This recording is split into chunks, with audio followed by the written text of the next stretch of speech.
They thought we wasn't paying attention. Yeah. Yo, Iman E, talk your talk. Facts, facts. I came with receipts, I ain't come to play. Expose every lie they've been selling all day. Head held high, I ain't ducking no smoke. So, truth hit harder when the system broke. Talk to 'em. I came with receipts, every file got names. Everybody loud till accountability came. We ain't moving in fear, we applying that heat. Better tighten up now, cause I brought the receipts. Let's go, let's go. See the cameras flash when the hearings start. Whole room shook when they spoke from the heart, trying to cut me off, now I claim my time. Every interruption just exposed the crime. History long, but the memory longer. Pressure make diamonds, pressure make stronger. You can twist headlines, spin every thread. Can't rewrite facts when the truth been said. Everybody gangster behind that desk. To the numbers show the public been stressed. Families hurting while they paint pretty pictures. Meanwhile, pockets getting thinner by the minute. Facts. Tell them stop capping quick gas like games. People buy eggs with a pocket full of change. You can fake statistics on a PowerPoint slide, but the checkout line don't never lie. Who gon' speak? We will. Who gon' fight? All night. Who gon' stand when they kill our rights? We will, we will. I came with receipts, I ain't come to play. Expose every lie they've been selling all day. Head held high, I ain't ducking no smoke.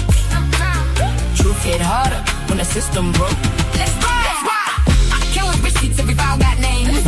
Everybody loud till accountability came. We ain't moving in fair, we applying that heat. Better tighten up now, cause I brought the receipts. Courtrooms echo, but the streets hit louder. Every bad ruling made the movement prouder. Take one vote, then we register 10. Built from the block, let the people win. Can't silence voices born from struggle. Built these dreams through pain and hustle. Grandma marched so I could speak. Now I'm 10 toes down every single week. Every chapter got another revelation. People waking up across the nation. Ain't no crime without confrontation. Truth is the spark for transformation. Wake up, ain't about left, ain't about right. It's about wrong hiding under bright lights. Question everything, don't question names. Power belongs to the people, not fame. If they tell you hush, if they tell you wait, move now. If they tell you quit, if they shut one door, if they shut one door, build more doors. Look. Look, I don't need permission. I was born with a mission. Every generation got a choice. I'm choosing resistance. Feel like a weapon, mic like a torch. Truth keep burning till it light the whole pour. Kingdoms fall when the people unite. Darkness disappear when they turn on the light. Ain't chasing black, I'm chasing change. Every verse another broken chain. Break it, break it, break it. Every sister standing up. Every brother finding peace.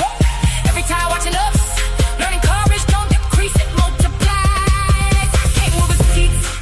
I ain't come to play. Truth don't fall when the headlines fade. Built for the pressure, built for the fight. We keep pushing till the future look bright. Let's go. Hands to the sky, voices repeat. Justice ain't giving, you earn every seat. From the block to the ballot, from the mic to the street. We ain't leaving to the people. Complete the mission. The mission facts, the movement. Stand up, no fear. We brought the receipts. Truth.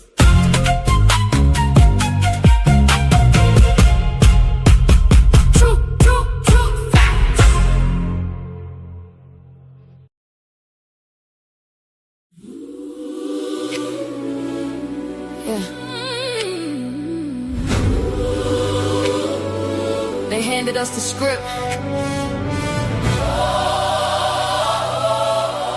but we don't gotta read it no more. Yeah. Same old story, different page. Same old ink on a different stage. Got my own people on the corner, pushing me closer to the edge with rage. Willie Lynch probably laughing in his grave. Seeing centuries later, we still enslaved. House divided, envy contagious. The blueprint still working. Ain't that outrageous? Yeah, stack the odds, casino game. Bet against ourselves just to chase some fame. Another brother falls, everybody crying. Last week behind closed doors, they was quietly plotting, trying to dim his light, cause his future too bright. Crabs in the bucket pulling down every flight. Generational wounds pass hand to hand, fighting each other instead of the man with the plan. Iron chains became gold links. Different metal, same prison when nobody thinks. Freedom ain't jewelry, freedom is soul. Can't buy liberation if your spirit been sold. ghost in the barrel. Spinning circles every day. History whispers softly, but we keep looking away. They handed us the script, now we act in every part. Time to break the cycle, time to heal the broken heart. This ain't the dream they marched for. This ain't the future they could see. This whole thing was a setup. It's time we set ourselves free.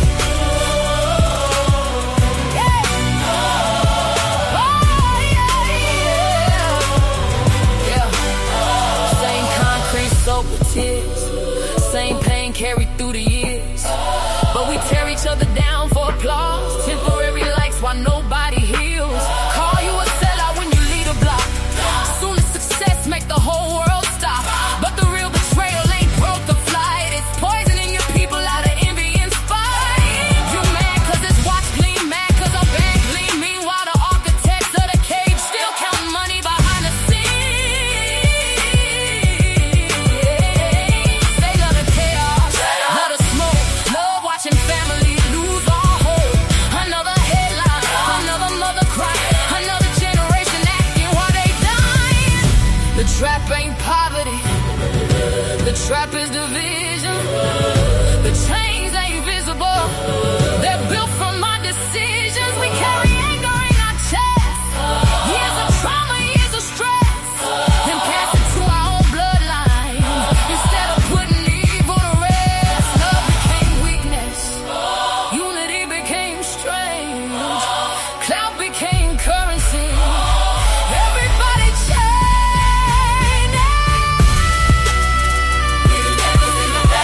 Round and round we go. History keeps repeating, cause nobody let it go. But tonight we change the pole, we build every hope. This ain't the life they believe. The chains only live if we choose not to leave.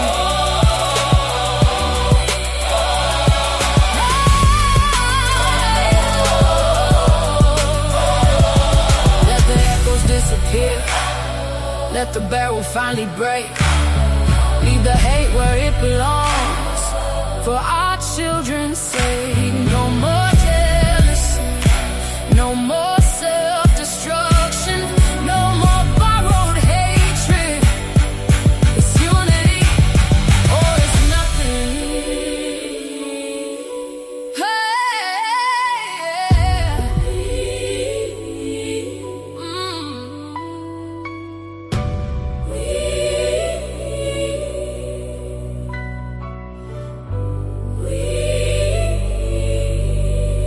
We free,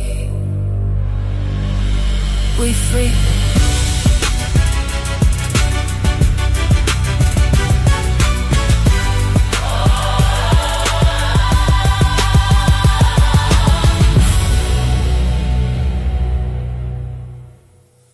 Sickness spreads in whispers, and poison wells in corrupted. But a community with a strong immune system develops its own antidote.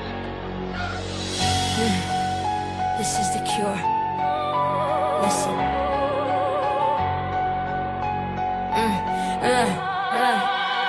Listen, there's a venom in the discourse, a toxin in the talk, a parasitic agent feasting on the soul of the block. It spreads through the timeline, infecting the youth, disguising as poison. In the fragment of truth, it preaches self-interest, promotes the individual dream. Anything to fracture the collective, to poison the stream. We see the symptoms in the envy, the distrust that you breed. You planting seeds of chaos, fulfilling the system's need. This ain't about a person, this is about a constitution. You're a weapon of division, a tool of social pollution. Like the agenda's getting bold. Why? Your people have been sold. Jig is up, you're the poison, the cancer, and the cold. You don't fight for the cause, you just lighten the load for the oppressed. Lie. Hear the conscience, see the fraud. Bye. Your whole damn act's a fraud. You're a symptom of the sickness, a tool of the trade. For every conscience that we take, you pull us from the shade back into the darkness. Fighting sister against brother while you collect the profits, then go poison another. You weaponize our trauma, you monetize our pain. Tell us to tear each other down for your temporary gain. You speak the language of the people with the motives of the state. Asleep a cell of selfishness designed to make us hate. But the body's getting stronger, the fever's starting to break. We can finally see the difference between what's real and what's fake. Like My. The agenda's getting bold. Why? People have been sold. Jig is up. You're the poison, the cancer, and the cold. You don't fight for the cause. You just lighten the load for the soul. My. Yeah, the conscience see the fraud. Bye. Your whole damn act's a fraud.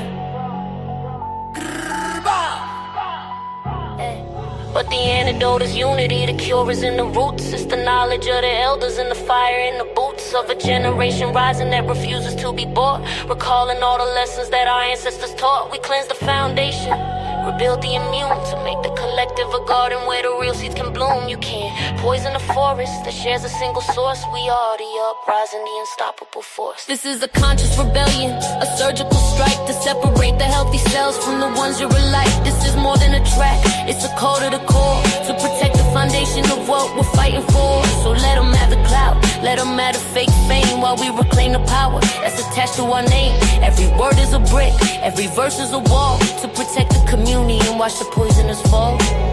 So let the record show a community divided is a target, a community infected is a tragedy, but a community united is a revolution. And the golden rule: protect the people. My. Protect the people. Protect the people. My. Protect the people. The people presence. My.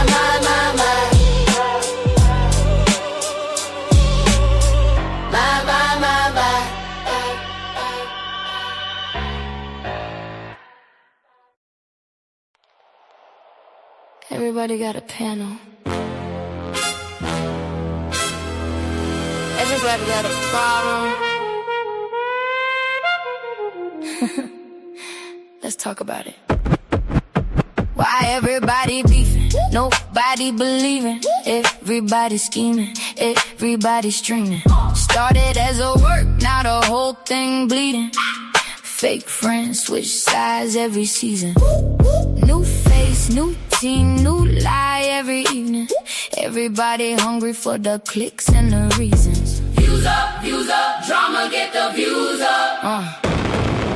Look, everybody suddenly a journalist now. Microphone tough with the filters and cloud. They don't even know what the culture about. Just smell a little smoke, then it rain in the house. Boxing set to looking WWE. Fake press conference from reality TV. Started with a live stream, now they selling PPV. Best friends yesterday, now they scream RIP. Cat ding ding ding, another fake rivalry. Cameraman zoom while they build hostility. Comments get toxic, ego get slippery. Now the work turn real and destroy the chemistry.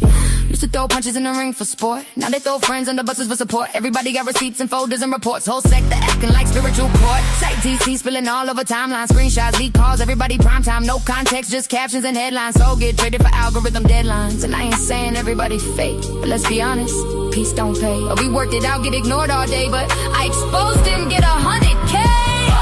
Why everybody beefing? Nobody believing. Everybody scheming, everybody streaming. Started as a work, now the whole thing bleeding. Fake friends switch sides every season, switch sides. New face, new tea, new lie every evening. Everybody hungry for the clicks and the reasons. Views up, drama get the views up. See the algorithm hunters lurking in the dark, jumping in beefs just to build up a spark. Never put work in, never had heart. Now they commentary kings from a Walmart cart. Everybody got an inside source now. Everybody got a truth exposed now. Soon as the views dip low, somehow they manufacture anger just to go fire, bro. It's a circus with ring lights. People losing real friends over click bites. Whole panel screen fights every midnight. Then they text backstage like, you good, right? Girl, bye. But the fans can't tell where the script ends. Creators crash out just to trend again. You can see the pain underneath the grin. Souls exhausted, but they live stream again. How many friendships gotta die for content? How many people gotta bleed for engagement? How many ops y'all gonna create before y'all realize the audience addicted to the chaos too? And the algorithm know it. Why everybody beefing, nobody believing. Everybody scheming, everybody streaming. Whole internet war, but nobody winning. Everybody loud, but nobody listening. Cloud got them spiraling, crashing, tripping, turning fake smoke into real life endings. Views up, drama get the views up. Maybe the real fight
What's up, y'all? It's your girl Golden. We are back with another live. How is everybody doing?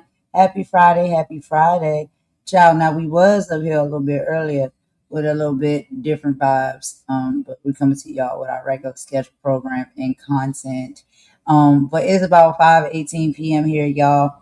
And it is sunny outside. Y'all know it's a beautiful day. When the sun is out, you know what that means. I'm in a great mood. It's a little bit hot, but it's okay. I'll be out there for a little bit and then I come back inside in the AC, child. I'm having a lovely day now, right? But I hope you guys are as well in whatever respectful time zones you're in, whether it's morning, afternoon, evening, or night. Did have a few things that I had to come live and talk about earlier. And, hopefully we pretty much made that clear. But we do have a little housekeeping we're going to do before we get into the live. I also have my favorite co-host here with me, Imani. So what's up, Imani girl? How you doing? How you feeling? How's the weather? How you chilling? Yeah, I'm good. It's still warm. I'm more chilled than I was earlier. But yeah, everything's okay. Everything's okay. We had to do a little bit of dusting earlier, but you know how it goes. Yeah, and So every now and then when you dusting, you miss a spot. So we had to come back and do a little bit of housekeeping real quick before we get into the content, and let y'all know what we'll be doing. As y'all can see, it'll be celebrity gossip, with purpose or whatnot. Yeah, we're gonna be talking about two different or listening to two different interviews or whatnot and some really deep conversations. And so, you know, when we get into all of that, you'll see exactly what we'll be talking about, guys. But first, we got to kick it off with a little bit of housekeeping. Imani, you want to go ahead and go first? Shout out to everybody that's here that came in. What's up, Raina? And I think it was like Lil Zoo. Hello, Lil Zoo. How you doing? Thank you for coming over. We appreciate that.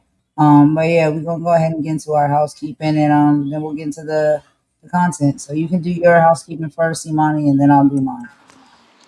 yeah, I'll just say we were obviously out earlier trying to correct a narrative that was being spun, and then found out that not only had the person continued with the narrative, but had created a thumbnail and a new live saying that we were demanding attention.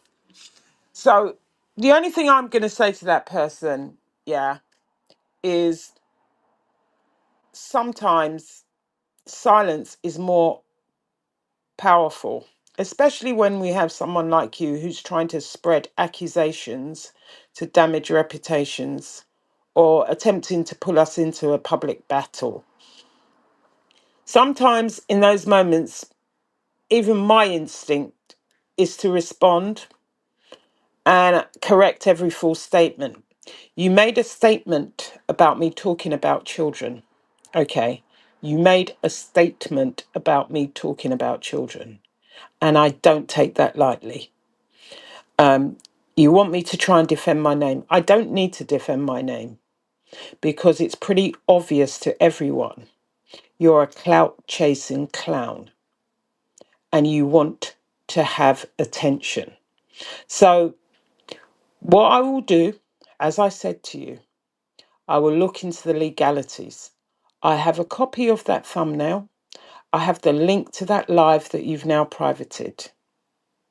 You might think that I'm scared, that I'm not going to say anything, because don't think because I've got nothing to say, I don't do all my battles on the public square. And you're not going to push me into an argument or an exchange just to give you content, because your content is dry. This is why you're doing what you're doing. And I'm not going to create more material for you to talk about. So I'm not going to be commenting. I don't need to compete with your noise because truth doesn't compete with noise.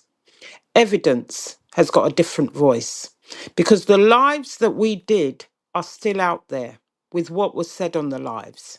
So you carry on trying spin that narrative. And I am telling you, you will see what I will do. Because when legal wheels get in motion, sometimes we have to use restraint. And your evidence will be what takes you down because you want attention. So I'm going to give you attention. I've told you I don't play games. I don't play games. And there's a difference between being silent because you're afraid. I'm silent because I'm prepared, because I'm sick and tired of you weirdos and demons who are running around this app looking for attention. My silence comes from wisdom, because that's what I've developed over the years. Instead of trying to fight every, sorry, instead of trying to fight everybody, I'm going to keep quiet. And I'm telling you, I'm going to let consequences speak. I don't make revenge my religion. And if you were standing next to me on the street, I'm telling you, you would never be saying that. Because I can tell you for a fact, you come up to me and start telling me that I'm making statements and talking about children, you would get hands and feet every day of the week. This is why you can do this with your Wolverine nails, thinking that you are so high and mighty. You playing about on this platform. I told you, do not play around with my name. There's a lot more going on for you to concern yourself about. Don't play with it, because I will tell you, when you take legal accountability, this is when you're going to see. Don't try playing games with me. I'm not here for no back and forth with you. I don't talk about you. I don't care about you. I don't even like your content. But you want my attention? You've got it now. And that's all I've got to say. Child, not the Wolverine claws. We was just talking about superheroes the other day over on Split Channel.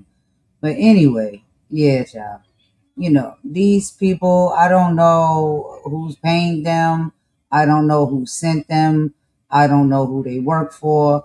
I don't really know like what their grand scheme of life is. Like, what is your purpose in life? What are you out here on this platform to do? But unfortunately, like how we had to do earlier, is you'll understand and you'll continue to understand the more you continue to, wreak havoc and come out of your mouth and speak lies and try to defame our character and really say nasty, disgusting things about people that aren't true. We'll have to pop out and check you every single time. And that's just the way it is, and that's just the way it goes. So if you don't like that, you don't like that level of energy, like I asked you and I suggest for you to do previously, don't talk about us, don't come for us, because you just probably not gonna like how we come back for you. Now, let's go ahead and get into my housekeeping. What's up, Split?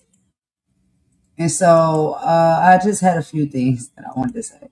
Um, I don't know. My mind goes to different places. But I wanted us to keep this in mind as well. I don't know if everybody saw the movie, but I did. It's one of my favorites. And it's actually very tragic. But when the Titanic went down, it was a genuine, devastating tragedy. Lives lost, absolute devastation, and a dark piece of history. But the ignorance of thinking something is completely unsinkable. That part is happening all over again right now on these wicked content creators. You really think that you're untouchable, running your YouTube games, running your nasty mouths. You think your little ship is built out of steel. But let me break down how this scene is actually going to play out for you and your so-called supporters. When your channel starts taking on water, it will, because karma hits hard. And sometimes it hits a bit different. Watch how fast those loudmouth supporters turn into Olympic sprinters. The second the hole cracks, half of them are going to run, jump overboard, and leave you to drown in your own mess. As far as the ones who stay, the ones blindly cheering you on right now, they're loyal to a fault, right up until the water reaches their ankles. And they realize that they need a lifeboat. And guess what? When push comes to shove, you won't even make room for them on yours. You'll kick them right back into the cold water to save your own skin. We over here have asked you nicely, leave us alone. Don't try to drag us down with you. We didn't board your doom ship, and we certainly don't bite the poison apple that you eat from. You stand there talking big like the captain saying, nothing can sink this ship. Well, you aren't half as clever as you think you are, and it's only a matter of time before the top deck goes under. So everybody better start looking for a lifeboat and wishing for the best. And honestly, it's very telling when people start scrubbing their channels, taking down their streams, and deleting videos.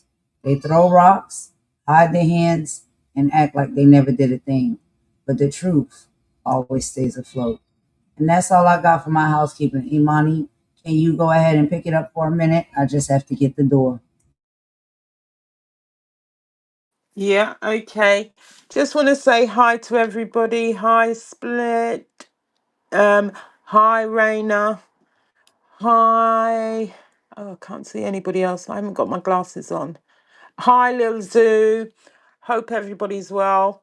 You know, like I was saying, yeah, it's just a little minor upset. I'm gonna ignore a lot of what's going on because I don't have time for it. I don't come here to have to argue with people that I don't even know.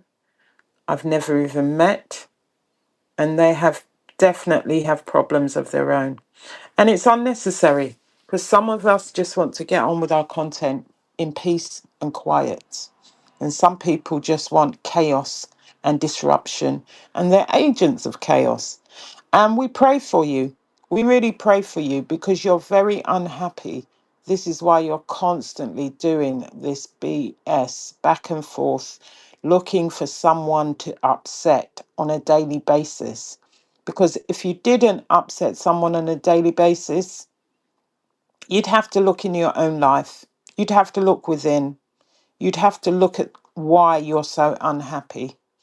You'd have to look at why you're out here just dragging people who you don't know. And you know, on a day to day basis, if you were face to face with these people, you would not have the guts to say half of the things that you do. You would not be running your mouth like a broken toilet, just running like a broken toilet runs water. You know you couldn't do that face to face. You have a lot of bravery on this app. And guys, what you need to understand, not everybody is like me and Golden. There are people out there who, when they decide they've had enough, they go from 0 to 100. You need to be mindful of what you're doing because you don't know who you're speaking to and what that person has been through. 2 years ago, I was looking after my nephew whilst he was in between apartments, and he kissed me goodbye and said, Auntie, I will see you soon. 2 weeks later, he was unalived. It took a year for them to get to an inquest. My brother had died 6 weeks later, who I'd also had a long conversation with before he died. So I don't have time for stupid people who want to cause chaos because they can't face up to the unhappiness they have in their own life. Because life is too short. And I want to spend it around people doing content for people who appreciate it, laughing and joking. If you want that mess, you know, go and audition for baddies or something where you can fight people all day, every day, and get that shit out of your system. Because I'm not interested in that. And I tell you, if you say anything more like that, I promise you, legally, you will see consequences. Legally. I don't play about people defaming me and saying I'm talking about kids. It's not funny to me at all. And you seem to use that option because you know it garners sympathy and it triggers people. And you're talking about people being cancelled. For someone of your years, you're not very wise. You live in a very litigious society. So carry on if you think you're a badass. Carry on with that. Because I'm telling you, I don't play games. Do not think it's funny. It's just a game to people out here. You think you can just talk. You have freedom of speech, but you don't have freedom from consequences. So think wisely before you choose your targets, because we don't all play those silly games. And I'm telling you, that is not something you will be telling someone to their face. We don't find it funny for you to be talking about people and saying they're talking about children. There's a lot of things happening with children out there. There's a young man who was unalived, who didn't arrive home. I don't play about those things. So don't include me in your BS. And that is your last warning from me. But anyway, apart from that, I would like to say happy Friday. Yes, it is exploitation, Raina, using that so that you can garner sympathy. You need a hobby. You need a hobby. Knitting You is really fun. need. Sorry? Knitting What is did you say? fun. I like to knit. It's Yeah, not I age like to knit as or well. anything like that. But You know, I'm just listen, I don't want to make you it can too make a much of a sweater. downer. You know, you can make a sweater for your dog. You can make a scarf. You can make a hat. You can make mittens. You know, you can learn a skill. You can paint by numbers. You can do pottery. You know, you could go rock climbing. You could do a lot of things other than speaking about things you know nothing about and people you know nothing about. There's a lot of other activities we can do out here. You know, that's all. Yeah. But apart from that, I hope everybody has a wonderful weekend. And yeah, I hope you enjoy the content. We're doing a bit of celebrity gossip or celebrity interviews at the moment. So I'll leave it to you to give the old synopsis, Golden. All right, y'all. So we'll get into the intro and the synopsis of what the live is going to be about, y'all. Give me just a few minutes and we'll be right back.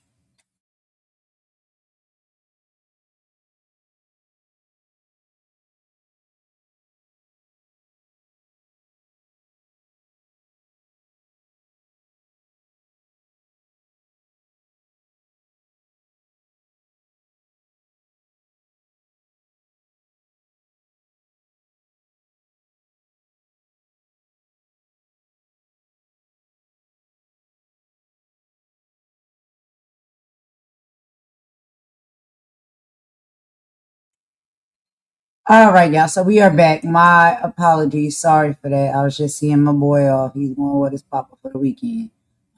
But yeah, so on this live today and on this broadcast, this is celebrity gossip with purpose. Okay. So we'll be breaking down two powerful real talk interviews featuring legendary icons. Number one, Whoopi Goldberg and Roy Wood Jr. First, we'll be unpacking Whoopi Goldberg's unfiltered perspective on navigating Hollywood fame, financial independence, maintaining her work ethic, and why traditional marriage never really fit her lifestyle. Then we dive into Roy Wood Jr.'s conversation on Happy with Tammy Mack, exploring his candid reflections on surviving grief, overcoming financial rock bottoms, modern fatherhood, and finding grounded optimism through life's toughest battles. So if you guys want to rock with us and join the conversation, we appreciate it and we hope you enjoy it. So first, we're going to tap into Whoopi Goldberg's on fame, money, and marriage. All right. This discussion centers on self-reliance, financial reality, and the choices women make regarding independence. Some of the key elements that she'll be talking about is financial independence and work ethic. Whoopi candidly dismantles the misconception that high-profile celebrities live without financial pressures. She emphasizes that maintaining a career and supporting an extended family requires continuous work, reframing fame not as an endless luxury, but as an ongoing business and responsibility. She also will be reevaluating marriage and autonomy. Reflecting on her 3 previous marriages, Whoopi admits that traditional marital expectations didn't align with her identity or her personal boundaries. She explains that true partnership requires a level of emotional compromise she preferred not to give, prioritizing her devotion to her family, friends, and personal freedom instead, and also navigating fame on her own terms. Whoopi highlights the importance of keeping your feet on the ground in an industry known for volatility. Her core message is built around maintaining individual sovereignty, protecting your own assets, and refusing to live by society's standard expectations for relationships and your success. So, y'all, let's go ahead and get into this video because you know we have one to show for y'all. Let me get this popped up. And while I'm doing so, do you have a few things to add, Imani, while I get all of this set up real quick? No, I'm good.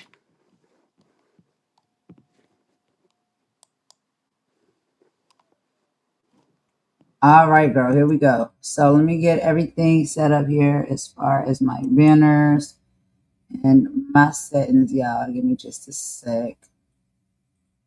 All right. And as we watch this video together, y'all know, per usual, we will meet y'all in the chat. So if y'all want to come and join us there and chit chat about what we're hearing in the interview, you can. And we'll make commentary as we go along. So let's get into it. And shout out to Kiki Palmer. This is Kiki Palmer's platform who is doing the interview. So, you know, we love her and we watch her regularly over here. So let's go ahead and get into it. Is one of those people for me, and I'm sure all of you. A woman of many firsts, someone who broke the mold, refused to fit into anybody else's idea of what she should be, and in doing so, changed what was possible for so many of us. Becoming the first Black woman to achieve an EGOT status is just one part of that story. Because beyond the accolades, it's always been her honesty, her freedom, and the way she's shown up as her full self that has stayed with me. And for me, right now, feels like a full circle moment. So let's get into it. Because baby, this is Kiki Palmer, and this is Whoopi Goldberg. Today's episode is brought to you by our presenting sponsor, 7th Generation. I know I'm extra. They know I'm extra. We've made peace with it. But my cleaning product. Gorgeous. It's so funny, we were talking about before we got into everything, is how I don't remember meeting you. I just remember always knowing you in my life. I feel the same way. I feel the same way. And because I was looking and I'm thinking, you're all grown up. It just was like, I got all teary-eyed and stuff. It's like, oh my goodness, because I've known you a long time. Yeah, it does. Yeah, you know me forever. You know what I mean? So it's really cool to be able to have this conversation with you and get into all the questions that I've always wanted to know and ask. Well, we can, but let me just give you your flowers. I've watched you work your tail off and evolve and work your tail off and evolve and work your tail off. And this is your moment. And I love seeing you in all the movies. I love seeing you here. I love seeing the progression. And I'm so proud to say I'm getting to watch this. Oh. I'm getting to watch it. It's so cool. Oh my gosh, I just love you so much. It means the world coming. And you know what I also think about when you're just saying this, because I feel that you've always seen these things for me. Yes. Because even when other people really did not see it. And you weren't sure that you saw it either. Yes. I could not have even almost imagined all those things. But I remember in these specific moments when I first started doing my character sketch work with Lady Miss Jacqueline, and you would always tap my hand and you would say, keep going. Yeah. And you would just remind me to keep that meant everything to me. And finally, I'm writing that children book because you remember you told me that. Yes, I did. I'm finally writing that. Good. So yeah, this is crazy to me because now I feel like I forgot something important because what is your sun sign? I'm a Scorpio. Oh, of course you are. Yes, of course you are. Yes. Girl, you are a Scorpio to the core. I'm a Scorpio. So. Yeah. Wait a minute, you're double? I'm a double Scorpio. So you're rising and your moon or whatever it is. It's double. It's double. Yeah. Because you know. Exactly. Because it gets a bit much after a while. It's a lot, you know? So do you feel very Scorpio? What about you feels very on brand to Scorpio and what maybe doesn't? Well, I feel like I should care a lot more about stuff and I don't. It just, in relationships, I'm fine while I'm fine. And when I'm not, I'm not. Okay. So it's very clear. And you feel like it's always been that way throughout your life? Or do you feel like that's how you evolved into but when you think about your early 20s, were you always kind of like, hey, it is what it is? Yeah, because I had my kid, so I didn't have a lot of, playing around time. Fooling around. It was, you had to be decisive when you're raising a kid and you're a single parent. And so it's always been very clear. And my mom was very clear with me. So I was able to evolve into whoever I became and whoever I am now. And the same with my kid. It's like when you have somebody who says to you, listen, your choices are your choices and you'll make them. They're not always going to work out. But if you stand behind what your choice is and you can explain it, you don't have any problem. My mom always said that same thing. I think about that every time I make any decision in my life. Could I stand behind it? Yes. If somebody were to find out that I did this right here, right now, could I be okay with that? Yeah. If not, why am I doing it? Yeah. You know what I mean? Yeah. Or why haven't I just said, hey, this is what I did and keep it moving because it's already done. It's not like you can undo it. This was my life and I'm not apologizing. This is what I did. I paid whatever dues or prices I needed to, and I don't have to explain it to y'all. Okay. So. Yes. What would you say is your love language? Have you heard of this kind of thing before where it's like, it could be acts of service. It could be physical touch, words of affirmation. How do you show love and how do you usually receive it? I don't know. Right. Never thought about it. Yeah, exactly. It's never been something that I've thought about. I just, if I'm showing you love, I'm showing you love. However it is, it's, you'll know it when you see it. It's what I mean? Funny to me because I feel like sometimes probably most of the times, you're dead ass serious. Yeah. But it makes everybody laugh. Because I think what makes people laugh is the idea that many more people would like to be as I am. And they don't realize that it is your choice. You can decide to be who you are, or you can follow other people. If you realize that everybody's not going to understand or get you, as long as you can live with that, that's okay. You don't owe anyone an explanation unless you choose to give somebody an explanation. And it's so funny that we have such a hard time with that even when we try to do everything right, still everybody doesn't love us. So it's kind of like, why do we even put ourselves in this trick bag? Because it's like, either way you do it. But why do we care? The question is, why do you care? These are people who don't know anything about you. They don't know you. They don't know your life. They don't know your day-to-day struggles. They don't know anything about you. And yet feel confident enough to pass judgment on you.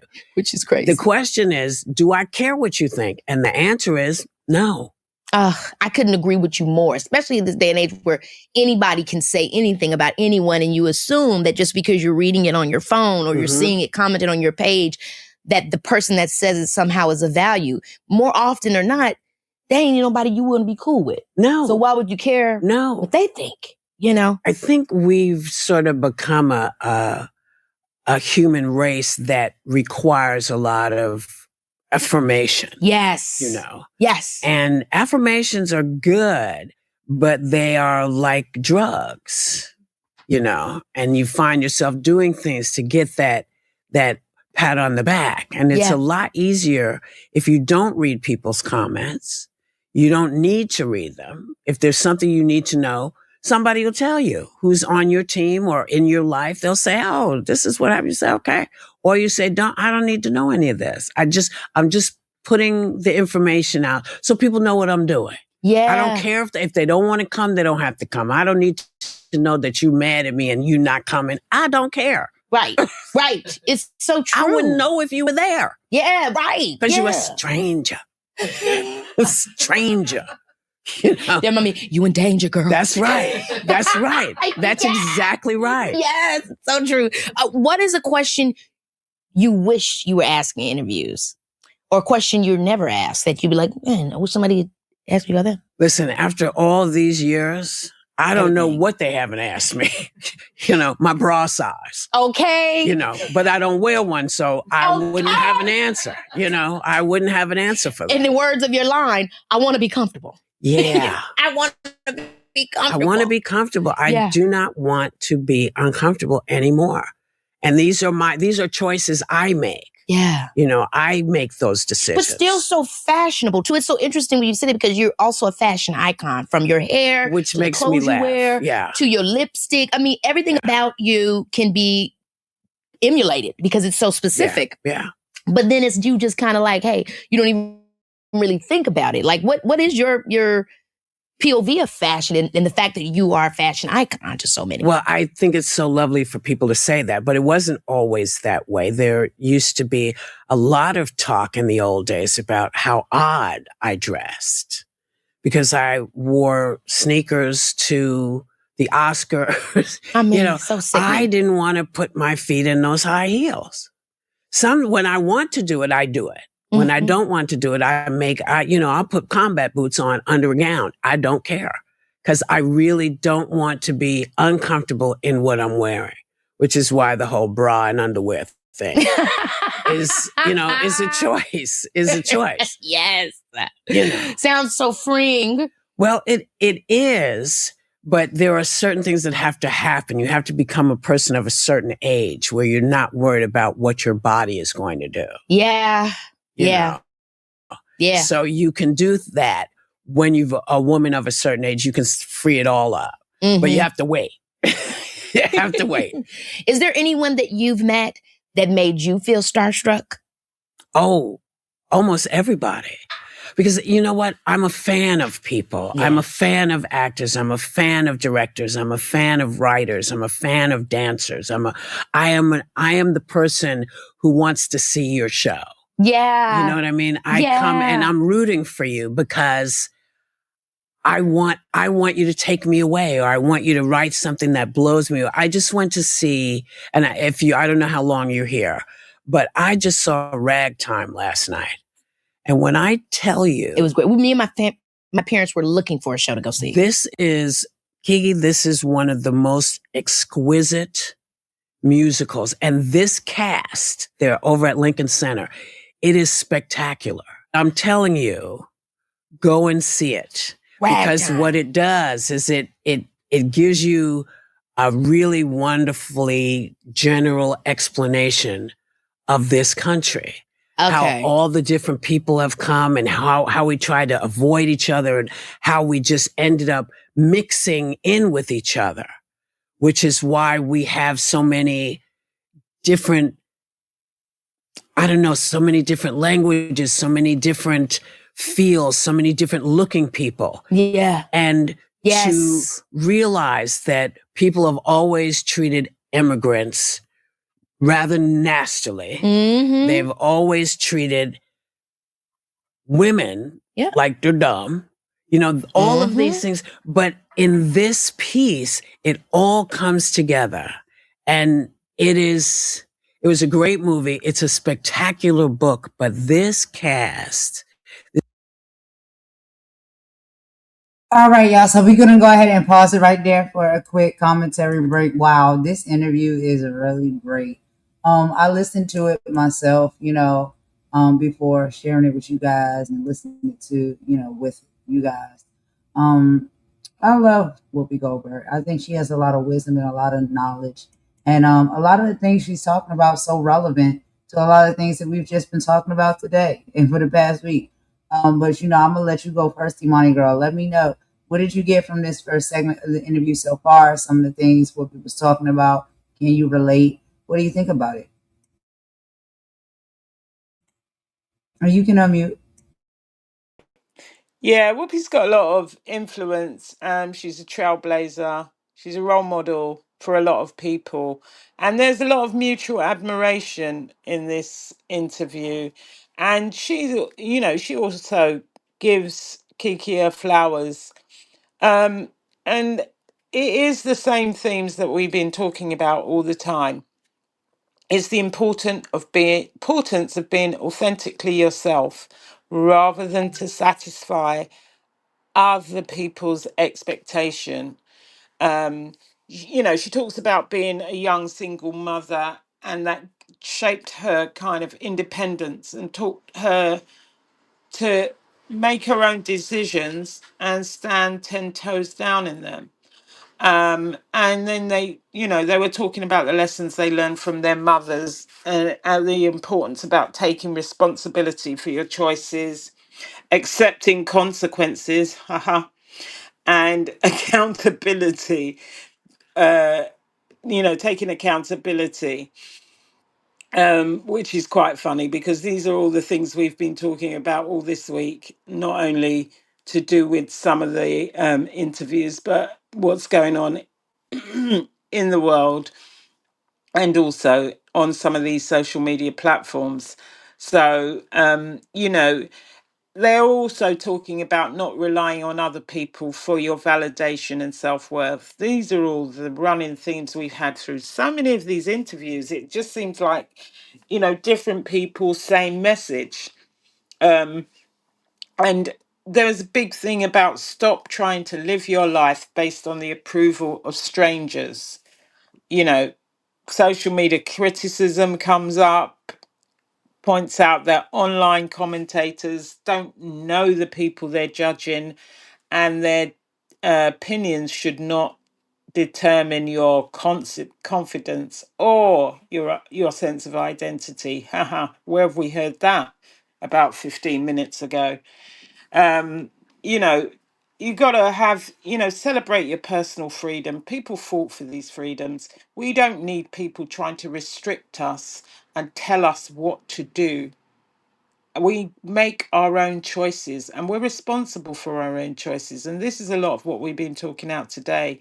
But it was really a great discussion about, you know, authenticity, independence, accountability, confidence, and not letting outside opinions dictate what you do and how you behave or what your worth is, defining your worth through other people's validation. Because we don't care. I certainly don't care what other people think about me. I care about what I think about what I do and how my decisions impact the people I love or the people around me. But I genuinely do not care. But what I do care about is when people try and put their unhappiness and their dissatisfaction on me and try and label me with labels that they need to have for themselves. So, yeah, I thought it was a great start to the discussion. And I love Whoopi and I love Kiki as well. So it's really great discussion. I agree with almost like everything you said, y'all. I was just sitting here listening to it, like, yes, spot on. And one of the things that really stood out most for me, and I was saying it basically in the chat, that I am trying to work on, and I don't know if it comes with maturity and age and things of that nature. I have conversations with you, and I have conversations with Mama, and y'all try to drill it into me because y'all have gotten to a comfortable place, and in your lives where you don't care about what people say about you and you don't care what people think about you, to a certain extent or whatnot. You know what I mean? Um, I just haven't gotten there yet. I'm just not there. So I have to work on that a lot more because it's something that I wrestle with. It's something that it causes me to lose sleep. It causes me to get angry. The bull comes out. I don't like when people, especially like if they're talking about me and they're saying things about me that I know is not true about me. Like that really bothers me. Like it really gets deep down under my skin. Like not saying I don't care. I care about what people think about me as far as like, yo, if I step outside with a certain outfit on, I don't care if they think about what outfit I'm wearing. I want to wear it. It's comfortable. I chose it. I'm cool with those type of things. You know what I mean? But when it comes to like my reputation, my character, and things of that nature, that's something that's like it's really hard for me to get past. Like when people are just out here saying that I'm a certain way and I'm not, or they're out here saying, that I carry myself a certain way and I don't, or I treat people a certain way and that's not true. I don't like lies. I don't I don't like that, period. And so, if I can progress a little bit more and get to the point where even those things don't bother me, right? Like they don't make me move, they don't make me angry, they don't shake the table for me. I'm happy to get to that level in my life, because I would be a lot less, you know, responsive and reactive when it comes to certain things. Um, and I've met so many people that like, even like Carlos, I talked to him too, and he like told me, like, I don't care what these people think. I don't care what they say. I don't know them. I ain't never gonna meet them. Who are they? They're strangers. Just like Whoopi said. And he's like, so why should I care? Like, I really don't care. And so that not caring spirit and attitude, I think like, yo, that's pretty cool for people who have that, and they're able to operate that way. I have not gotten there yet, and I want to. I really do, because it will bring me a lot of peace of mind. Like if I just do not care what people think and say about me. But I think a lot of people know that about me. They know that that bothers me. They know that that's a trigger, and so that's why they get off on doing the things that they do, because they know that I'm gonna respond to it, right? Because they know it bothers me. So we got to be more resilient. But yeah, I love Whoopi. Whoopi has a lot of wisdom to bring. I love the fact she said, like, child, I will go to the Grammys with sneakers on. I don't care. Like, at all.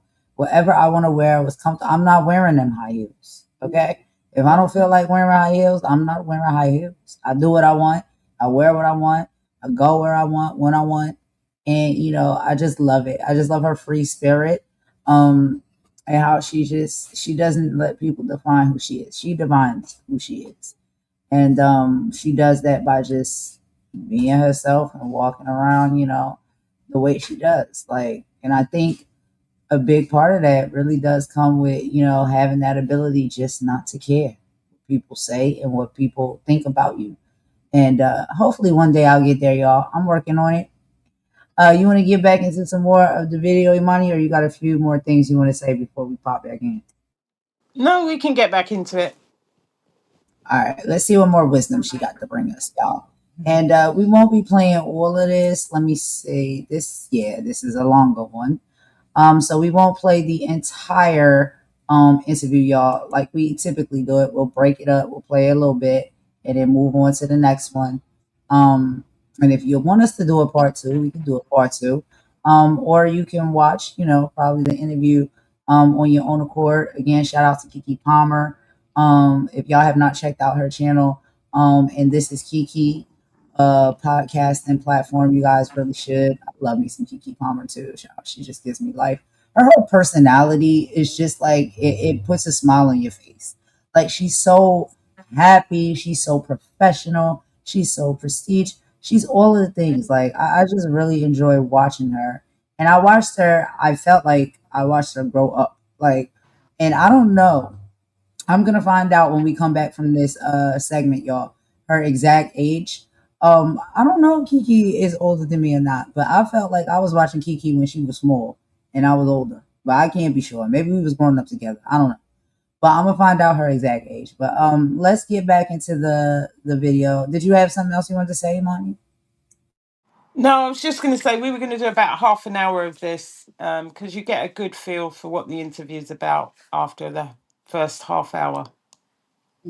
That sounds good. All right, let's hop right back into it, y'all. We got a few more segments we want to do so we get to that half an hour mark. And per usual, we'll meet y'all over in the chat as we listen together. Let's get back into it. This is one of the best things I think I've ever seen on Broadway, ever. And they're not on Broadway, but they're at Lincoln Center. It is one of the finest pieces of work I've ever seen. I'm definitely going to be checking out the way that you've said this. Please go see this. I'm saying to everybody, I love a good show. I love a great show. The voices in this. Oh my God. In this. Baby. Yes. Yes. It's heaven. My bad, y'all. Y'all know I'm a clown, right? And so I just wanted y'all to remember, you do know this is the lady, and this is one of my favorite things to say when I be clowning and cutting up on this app, right? But you do know this is the lady that did the hyena voice that said, Mufasa, Mufasa, Mufasa. Anyway, I just had to say that. Anyway, I'm corny, so I just wanted to do that. Child, this lady is amazing. Like, she's part of our childhood. She's part of our teenhood. She's part of our adulthood. We watch her now on The View with politics and, talking and really fighting and having a Black voice and a Black, presence or whatnot on a huge platform, talking about, huge topics when it comes to politics, things going on around the world, especially here in the US, but also worldwide as well. And fighting and not standing down, even when they come against her for saying the things that she truly believes and feels in her heart, and just speaking her part out loud. And so the strength of this woman, child, y'all remember Ghosts? Okay, like I said, people can have hobbies. Like you can go do pottery. In that movie, she was doing pottery or whatnot. But yeah, Whoopi Goldberg was in Ghost. I remember Ghost. That was one of my favorite films. Patrick Swayze in them tight black pants. Okay, he was looking kind of fine back in the day, back then. You know what I'm saying? And also the Sister Act as well. They were also I love those movies. Yup. Sister Act. You cannot forget about Sister Act. And there's a lot of other movies. Driving. Of course, the Color Purple. Color Purple. Yes. Color Purple. Yes. Absolutely Color Purple. What was the other one she was in? No, The Long Walk Home with Morgan Freeman. Yes. Was it Morgan Freeman? Or was that Driving Miss Daisy? I can't remember. It's one of those two movies. I think The Long Walk Home was hers. Right. The one she was in. Driving Miss Daisy was just Morgan Freeman. But yeah, The Long Walk Home, Whoopi Goldberg has just done such incredible pieces of work and art and been, a voice, right, for us as, Black women, period. You know what I mean? Strength in women. But great actress, great activist, and, like we have learned here, just someone who was just like, yo, this is who I am. This is how I am. Take it or leave it. You like it or you don't. You know what I mean? And to have that level of mindset and walk around freely like that, it really frees your spirit and your soul. But anyway, y'all know I'm a clown. But yeah, she was one of the hyenas child in Lion King, the cartoon. And yeah, she was the one that said, Mufasa. Mufasa. That's one of my favorite scenes. So I just had to say that. Anyway, we'll get back into it. Let's get back into the video. My bad, y'all. I'm also excited because obviously you broke, the mold with your one woman show in 1984 with the Whoopi monologues, and you're actually getting ready to do a production again with 5 actresses. Actually, I'm not doing it. Who's doing this? This is Kerry Washington's baby. She's put it together. She put it together. And it's Kerry, it's Cara Young, Whitney White. Baby, it's all these dynamic women. And she makes a joke and says it takes 5 of us to do one show that she did. But it's not so. It is These are all pieces that you could just do by themselves, which is why it's kind of exciting to see what they do with it. Yeah. Because the material is the material.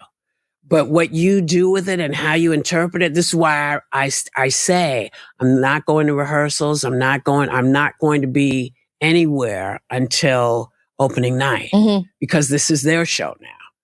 And I want to see what they do with these characters. Oh my God. Whoopi, when you put that together, did you really know that it was that great? Like, because sometimes an artist is like, oh, this is, and the other time they're like, hey, this is just what I had to say. And then it becomes, for you, did you feel that it would have the weight that it has had all these years? No, but I knew that because I couldn't get hired, at the Old Globe. I couldn't get hired at the Berkeley Rep. I needed to put together something that showed what I knew I could do, And so I had just come from Amsterdam where I'd spent some time. And I thought, because I ended up going to the Anne Frank house. And I thought, man, this is like insane. Yeah. And so going through there, I thought, who's the person you would never think would tell you the story of the Anne Frank house and why it's important? And I thought, if I put it in the mouth of a junkie who has a PhD, this is the person who can tell you what he saw and how it made him feel and how he wants to tell you how it made him feel, and then leave it in your hands. There's a disabled lady who she's not disabled, she's differently able. That's the better word. Because I had a friend who said to me, who was in a chair for years, who said to me, how come you never do characters like me? I was like, because I don't want anybody to get mad at me. He said, I got you. You show me. And so about 6-7 months, I thought about it, and I created somebody. All right, y'all. Sorry, I just had to pause it right there. Wow. Okay, so many things. Like when I'm pausing it, maybe too soon or whatnot. Y'all, give me grace because I don't want too much to go by before we can speak on it and commentate on it. Because there's a lot of gems that are being dropped. So many gems, and you want to make sure you're picking them all up. But wow, she just said so many great things, even within that small segment. One of the things that I heard her say as well is that she bet on herself, right? She put productions together because maybe some of the bigger, right, organizations and groups wouldn't bet on her or see her vision or understand what it is she was trying to create and make. And so they wouldn't work with her, you know what I mean? And instead of walking away discouraged and not bringing that to fruition or light at all, she said, I know that I have vision for what I'm doing and I'll find a way to do it. And luckily, she was able to do that independently. Like, also put others on, like Kerry Washington, which is another one of my favorite actresses. I love me some Kerry Washington. And another thing she said when it comes to, and we'll get back into this very shortly after Imani does her commentary, when it comes to individuals that may have different challenges or whatnot for whatever reason. Maybe they were born that way, or maybe it was an accident or something that may happen. She said, she doesn't consider, or she had a conversation with one of them, and, they basically were saying it's not disabled, it's just differently abled. And when she said that, that really struck me, right? Because that's exactly what it is. It's differently abled. It's not disabled. Dis means you can't do, right? Like there's something that you are no longer capable of doing. Being disabled sometimes and knowing and really understanding how people operate when they are, what society typically would call it disabled, is not. I like that title more. Differently able, because you can do the same exact things that you've always done. You can do the same exact things that you need to do. You just might have to do them a little bit differently, right? So differently disabled, I think that's dope. I like that. I'm going to adapt that into my vocabulary. And I see it every day. I literally see it every day. I see it every day. That's all I'm gonna say. But yeah, no, people are not disabled. They're not able to do certain things. Some people may be in, more deeper predicaments or whatnot physically than others. But for some, a lot of the time when it comes out on the other end, it's not that they're disabled. They're just differently able, but they're very much able and capable. What did you think about some of this, Imani? And then we'll get back into it. Yeah, no, I did love that phrase, differently abled, because, yeah, people don't, well, I know some people do, but some people don't realize that, people who are differently abled, they have better, some of their senses are much sharper than our normal senses. So, for a blind person, they have very, very sharp hearing because they have to use their hearing and they have to use their sense of touch and feel. So they are differently abled because they have abilities that some of us don't have with the other senses that they use more. So yeah, I love that phrase, differently abled. And the other thing that she said was she didn't wait for people to give her opportunities. She created her own platform and took the initiative and made opportunities for herself when other doors were closed. And, she challenged stereotypes. And the other thing she was talking about was watching Ragtime at the Lincoln sector gave her a really good sense and of American history and immigration and the enrichment that immigration has brought to America. Like I said, the characters she developed were really interesting. Like when she talked about, like you said, when she talked about going to Amsterdam and going to Anne Frank house, which I've been there. I mean, I'd read the book, but actually seeing the house and seeing where she was hidden, it was really, really inspiring. It was emotional. So I get what she was saying. And Amsterdam is a beautiful city and quite a peaceful city as well that I've visited before.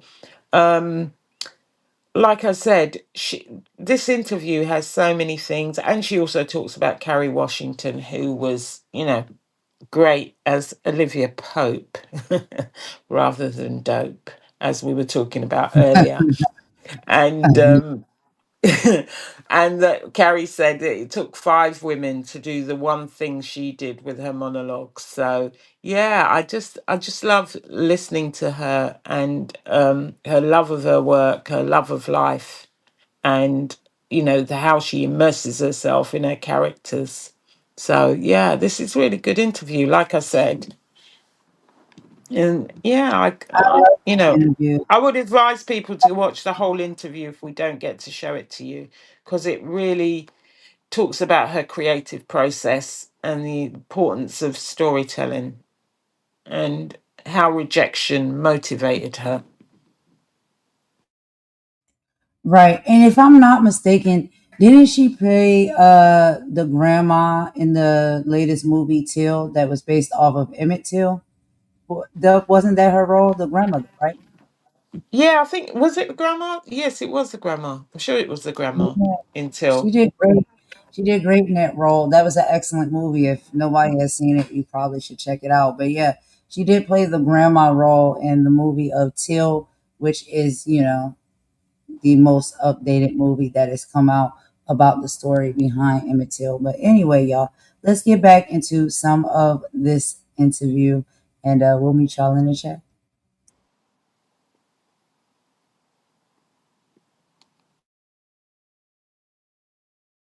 And I did it for him. And he said, that's exactly what I wanted to see. I wanted to see somebody who recognized me as a human being with human desires and human wants and human needs. Because people see people in chairs and they feel like they don't have there's no life for them, but everybody's got life in them. everybody, so I wanted to do that. And then there's the lady from Jamaica who gets picked up by this very, very old man, who she ends up really falling in love with. And he's called the Old Raisin because he's very wrinkled everywhere. And he buys her what she calls a puzzle rug. It looks like a puzzle rug, but it's something from what used to be known as Fredericks of Hollywood. And they have this great passion. And then he dies. And he has left her everything. She had no idea. She'd been working for him for maybe 2-3 years. And then they kind of would hit and run. And he left her everything. And it is a story of being open for anything. It's just anything is possible. So all of these things came in my head because there's always chatter going on. And so sometimes I could talk it and then get somebody to write it down for me. But it's really the constant chatter. And so it'll be great to see how other people interpret that chatter and see where they go with it. When you get on a stage, what is the process? And are you in your body the whole time or do you leave it? It depends on what I'm doing. If I'm just like, I used to do Vegas a lot. I'd go and I didn't do the characters there. I would just do my rendition of stand-up, which is just storytelling. So when I'm storytelling, there's bits and pieces of different characters, but not really. But when I'm in the character, I'm in the character. And whatever happens, it has nothing to do with me. It's them and they take over the body, And I'm lucky that way because stage is very comfortable for me. I love it. I think that you can fly on a stage. You can do anything. So I don't necessarily have to create a story. I just know where I want to start. Like I've begun to start working on maybe getting on stage, just doing a little bit of stuff because, I just turned 70. And that's crazy. It is crazy. Nobody is more shocked than me. I know. Nobody is more shocked than me. Every time I say it, it's like I'm repeating it for myself to make sure I get it. But I was scratching my face and rubbing my face, and I was like, wait a minute. Is this a whisker? I'm howling. Do I have a whisker? Now, I started out, with what's the guy in he's the Speaker of the House now, Johnson. I started out with Mike Johnson in my lap. Then I woke up one day and it was Paul Schaefer in my lap. And now Mike Johnson's on my face. You know what I mean? Because, he's got all that hair. So I started out with Mike Johnson in my lap. Went to Paul Schaefer in my lap. And now Mike Johnson is on my face. Yo, Whoopi, please. This is the kind of stuff that comes to me out of nowhere.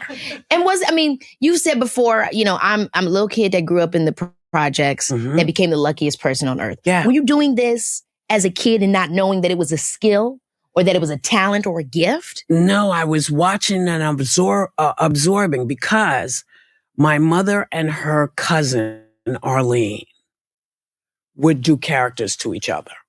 They would be talking such about people. They'd be talking about, okay. Oh my God. And they would, and they did every group, every sex. They'd be men, they'd be women, they'd be just talking to each other, just talking about what somebody was doing and telling stories to each other. And that was all going in my head. And my brother was funny. My brother Clyde was funny. Clyde was very funny. So I grew up with people who were much funnier than I was. But what I figured out is they poured all of that into me. And I got us over the line.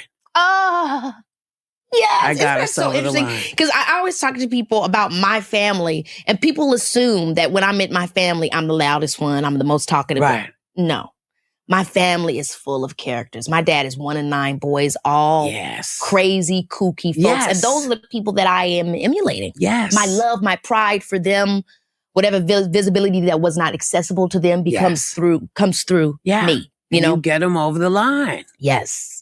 You Wow. know? Your mother has said, or you quoted your mother, Emma, saying, cry about what you don't have or figure it out and then go do it. Yeah. And you said something earlier on in the conversation that I really want people to, especially creatives and just entrepreneurs, to understand. Because you said when you decided to do the monologues, it was because no one, you needed people to see what you were. That means you invested your time, you invested your money. You were the person that stepped in first. Yeah. And I don't know that everybody understands that. Hey, that's what it takes. Well, that's what it is. You know, if you're not getting what you need, then create what you need and hand it out. Let folks see it. You know, there's all of these. There's YouTube channels. There's Instagram and X or whatever, and all these places you can begin to show your metal, whether you are a physical artist, whether you're a vocal artist, whether you're a stand-up. There's a wonderful kid who is on Instagram. I don't know his name, but I do follow him. He's now in commercials with Swiffer. And it was like, well done. Well done. Because people don't know if you don't tell them. If you don't show them, they have no idea. Now we have the ability to show people, and you can't expect it to happen overnight. It's a long process. It is. And it ain't always fun. It's so true. And I find myself, and I've seen you talk about it as well, because people want to know, people want advice, but they don't always want to know the truth about what gets them over the line. Yeah. And I know people did the whole first on the call sheet and all these different kinds of things. The main thing that I'm always saying is you got to produce what's there. Yeah. And while we're all right, y'all. So we're going to pause it right there and take a quick commentary break. Imani, did you want to go first with some of the things that you heard within this segment that really stuck out to you? I know it's so many that stuck out to me. And it's crazy, literally everything that they're talking about really correlates and applies to a lot of the things that we see, we experience, we go through, we work through, we fight through on this platform. And she even said it herself. She said YouTube. So, but I'll get into that. You want to go first, girl? Yeah, I mean, what I found funny was the whole thing about whiskers. She's got hairs growing out of her chin. I'm with you, girl. I'm with you, girl. They just grow in the most unusual places. You just think, where the hell did that come from? Why have I got a hair on my chin? I thought that was hilarious. And the fact that she's 70 and she looks so great. I mean, if you live good, you look good. And, Fine wine. That is the yeah, definition of fine wine. Child, I wouldn't yeah, know that she was 70. yeah. And yeah, and she also talks about, she's the fact that she's 70, it's like, wow. I mean, but we should know that she's 70 because she has been around a long time. But what I loved was the fact that she talks about the roots of her comedy coming from observing her family. And anybody who comes from a big family where you fight for space and you fight to get your word in, we used to spend most of our time as a family, as brothers and sisters, because I come from a big family, just roasting one another as though it was just a sport. We did that all the time. And a lot of the stuff that we used to say did really come from things that our mum and dad said to us, particularly when they were telling us off. I mean, they just had a way of coming out with these one-liners that you just thought, what? Where did that come from? So I thought that was quite good that she said that she got a lot from watching her mother and her auntie talking about people.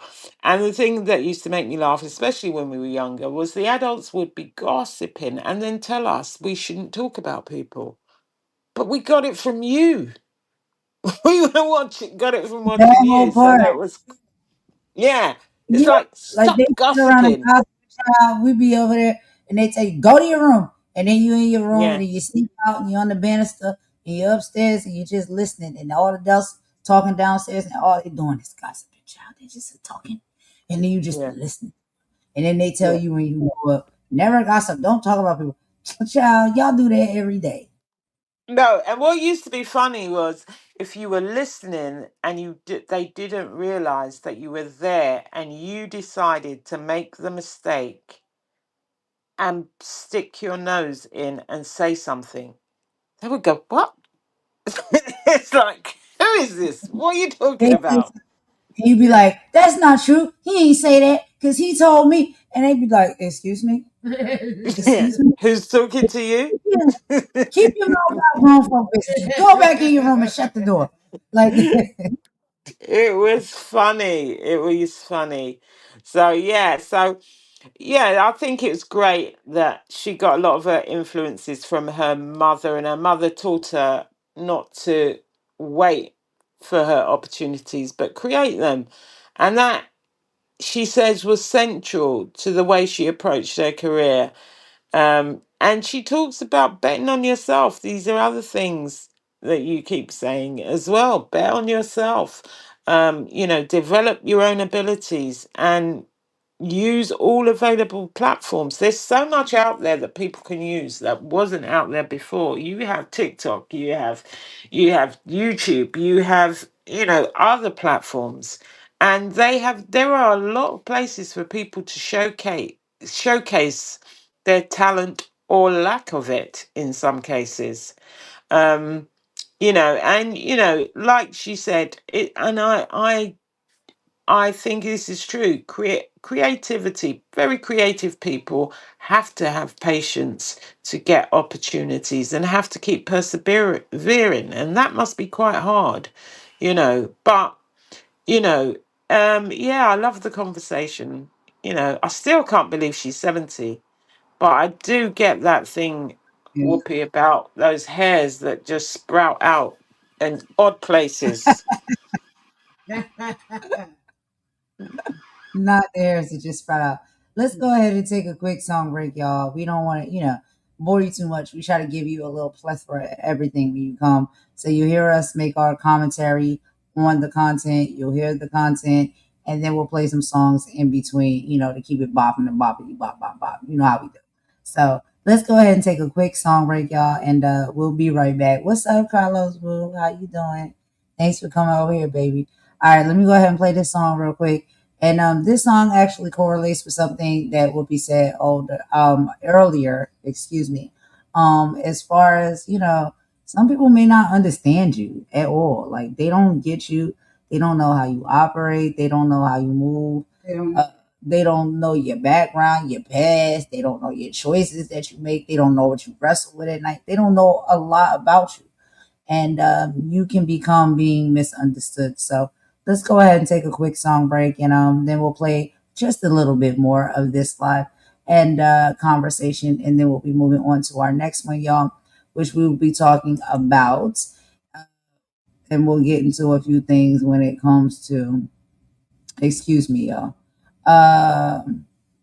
What is our other? Oh, here it is.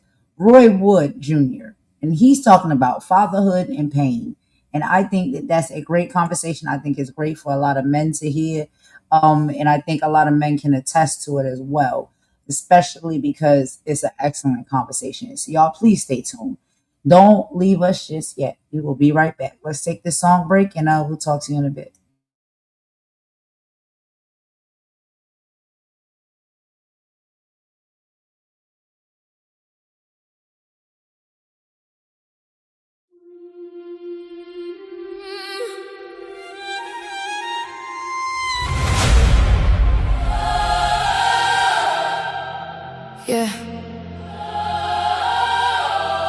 Everybody got a version of me.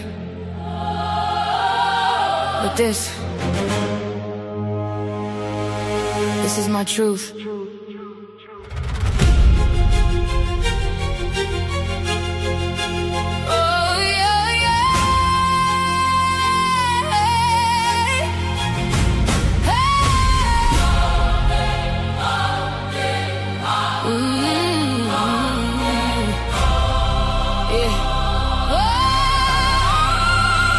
Everybody got opinions, never ask me who I am. Read one page, close the book, now they think they understand. They call my kindness weakness, my forgiveness being blind. But I just refuse to let this cold world see my shine. I've been stabbed in the back, still I lead with love. Lost a lot of people, still I look above. I smile through the pressure, I survive the rain. Some my tears in the diamonds, some my losses in the game. Don't mistake my silence for not seeing.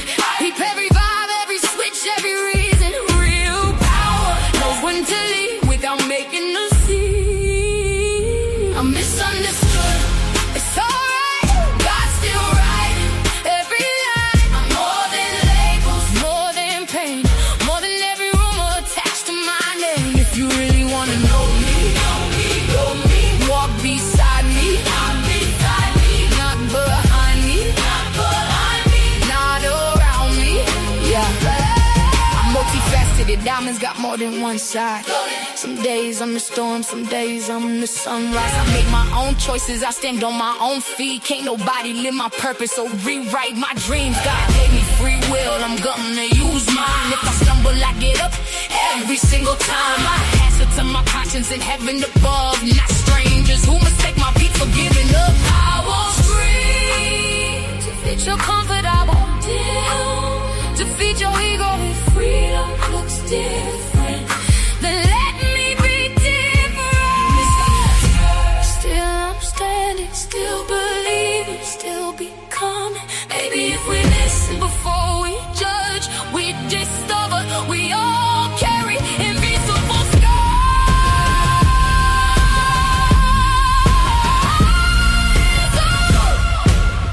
So before you decide who somebody is, learn what they survived.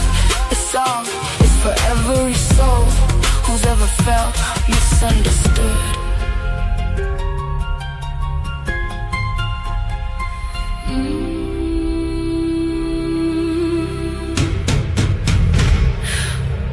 Misunderstood.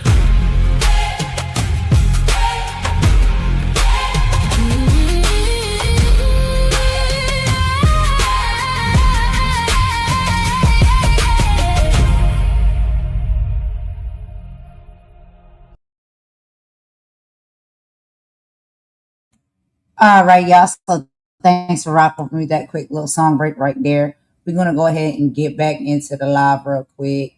We just got a few more minutes, about 7 more minutes to play or whatnot. And then we will be moving on to the next one. And shout out to you, Carlos. Hey, baby, how you doing? And Split, thank you so much for coming and spending some time here with us as well.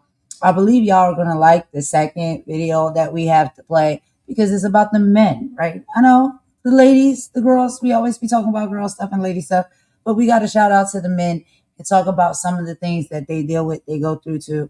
And it's very important. And so I think that conversation and that interview, y'all really will enjoy. So just rock with us a little bit longer. We're going to get into that in just a minute. Imani, did you have a few things you want to add before we pop right back into the video, or you want to just hop right in? Let's just hop right in. Okay, let's get right back into it, y'all. We'll meet y'all over in the chat. Shout out to Whoopi, Goldberg, and Kiki Palmer. Fighting for more money and we're fighting for more things. You also have to know that it's going to take you.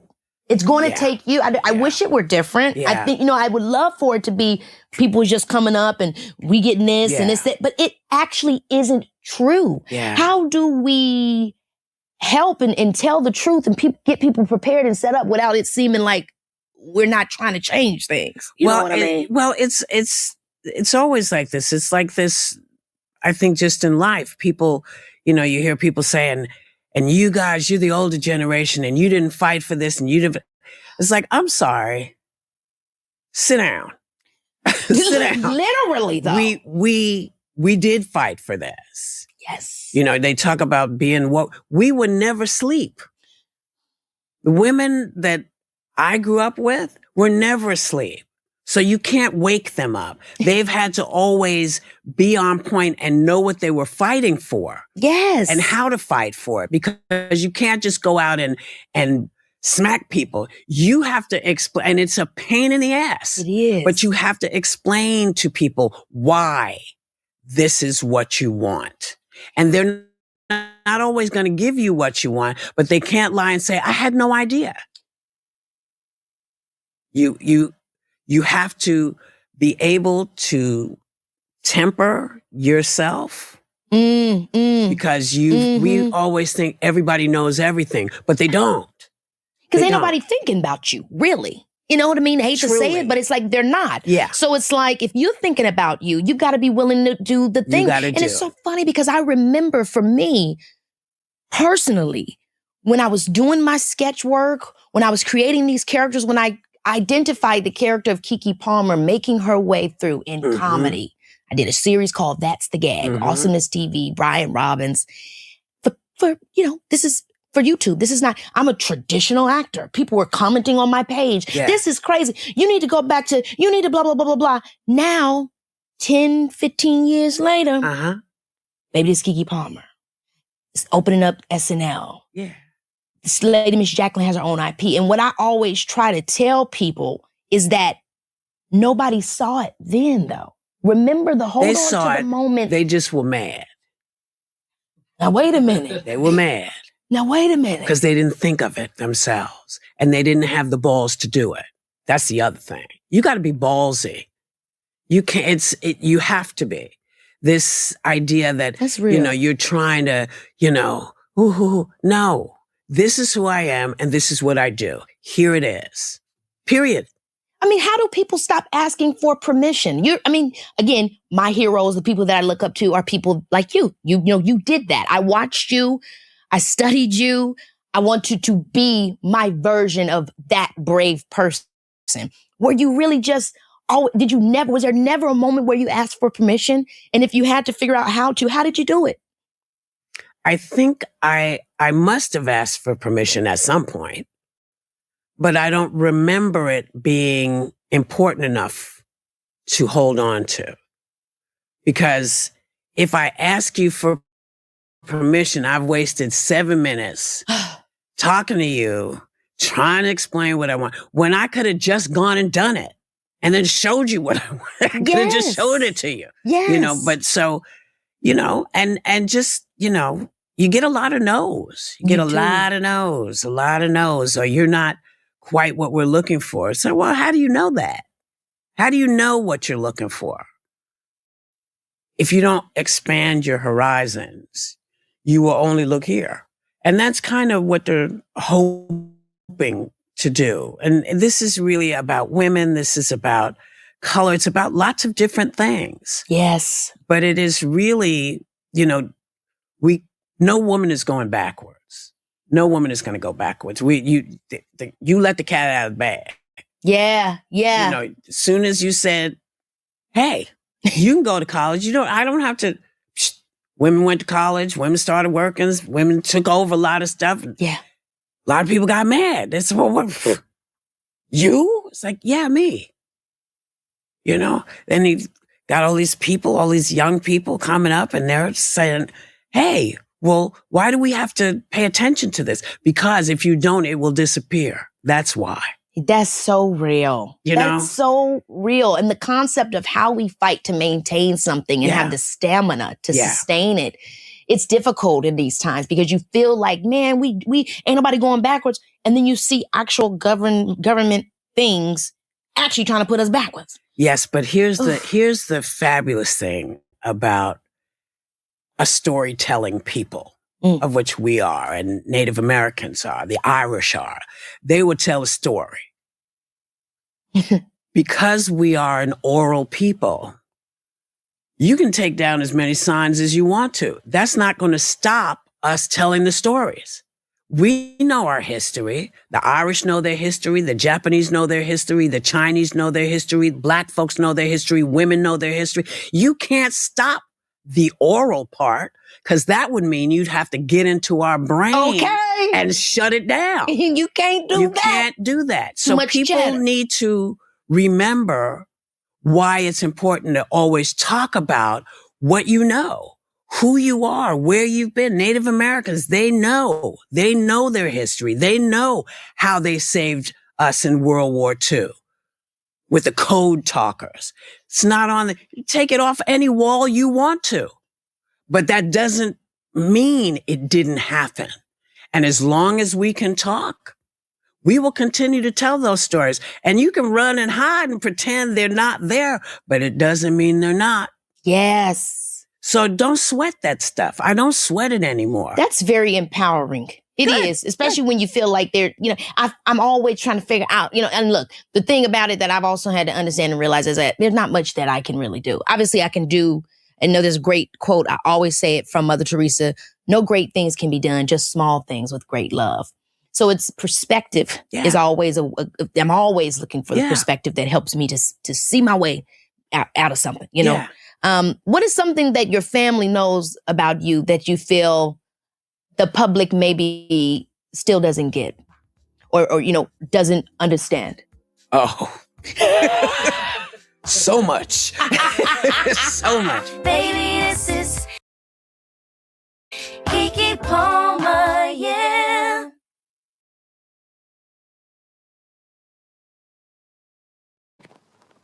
All right, y'all. We're gonna go ahead and stop that live right there. And I just wanted to let her get out her little jingle because I love her little jingle to her podcast with Kiki Palmer. Yo, I love her. She just gives me life. And just listening to that conversation between her and Whoopi, it really gave me life as well. We took a lot of great things from the first 30 minutes of that live. It is about an hour and 5 minutes long. So if y'all want us to do a part two, we can do a part two. But if you want to watch on your own accord at your own time, you're able to do that as well. So shout out to Kiki Palmer and her platform. If y'all want to go watch that live, it's over there on her channel. But we wanted to listen to it together with you guys. So we can have, some things that we can converse with one another based off of a lot of the things that they were talking about, right? That coincide with a lot of the things that we experience in our everyday lives and on this platform. So anyway, Imani, I'm gonna let you go first, girl, because I know it's later there for you than it is for me. So in this last segment, what did you pull from some of the things they were talking about before we get into the next video? There was a bit of the conversation about creative careers requiring patience and perseverance. And this was interesting for me because, as you know, Golden, my son does performing arts. And he had an acting coach that said to him that he said, I'm going to teach you how to act. And that's the easy part. The hard part is to get people to see you as you want them to see you. So he said, you've got to think about the fact that when people see you as a young black man and all the roles that only seem to be designed for young black men seem to be, a particular type, whether you're selling pharmaceuticals or you're in a gang. He said, if you want to go for a part that does not fall into a stereotype, you've got to give them a blank canvas. So he said to him, you don't want to he said, this might sound weird to you. You can cut your hair, but if you're going for a particular type of part, like a Shakespeare or something completely different, don't have any lines in your hair. Wear something very plain like jeans, wear your jeans and a white t-shirt. Don't wear anything with patterns. Don't wear anything that's a particular style. Because once they see you as a particular type of person, they will not see you in that role. He says, you've got to give them a blank canvas. You've got to make them see your acting. And I used to do this when I used to train young people in interviewing skills, because I used to tell them, when you go to an interview, do not, I said, I know we like bright colors some of us like bright colors. So if you wear a tie, wear a plain tie, because the person won't see you and what you're saying if you've got a bright yellow tie on. They will see that tie or a bright pink tie. They won't see what you're saying to them. You've got to make them see you and what you're bringing rather than the outside appearance that they're expecting when they see a young person in a particular type of fashion. So I thought that was interesting. Right. Sorry, did you? That's It's making people see your talent rather than see what they think you are. And that's quite difficult, especially in the creative. It's difficult in long walks of life. And it's not only for Black people, it's for any person who they view as a particular type of person, whether you're a woman, whether you're a man from a particular culture. They don't see, they will see what they want to see if you don't make them see your talent. So I thought that was quite good. And then she talked about women, breaking barriers and protecting rights that previous generations have fought to establish, that they're trying to take away, trying to take us back. But also talked about the fact that they can't erase your history if you keep telling the stories. They can't erase the history of all the cultures. And she named, blacks, Irish, Japan, Japanese, Native Americans. They can't take that away by taking down these buildings and these monuments if we keep telling the stories and keep the history going, which is why one of the reasons why we do our history stuff, because they're trying to erase a lot of our history and pretend it didn't happen because it's convenient. And yeah, we got to keep telling those stories to our children, to our families, to the young people, where they come from, you know, how they got to where they are and who fought for them to get the things that they now take for granted. Because it can't be erased if we keep telling the stories. And also, they talked about, stop focusing on it, external approval, and rather what you can contribute. And, don't worry about the world approving you, approve of yourself. So, it's about what you can contribute. And I thought like I said, it's a great interview talking about creating opportunities, investing in yourself, wherever you are and whatever you're doing. It doesn't have to be in the arts, it can be in whatever job you decide to take. Just invest in yourself and do it to the best of your abilities.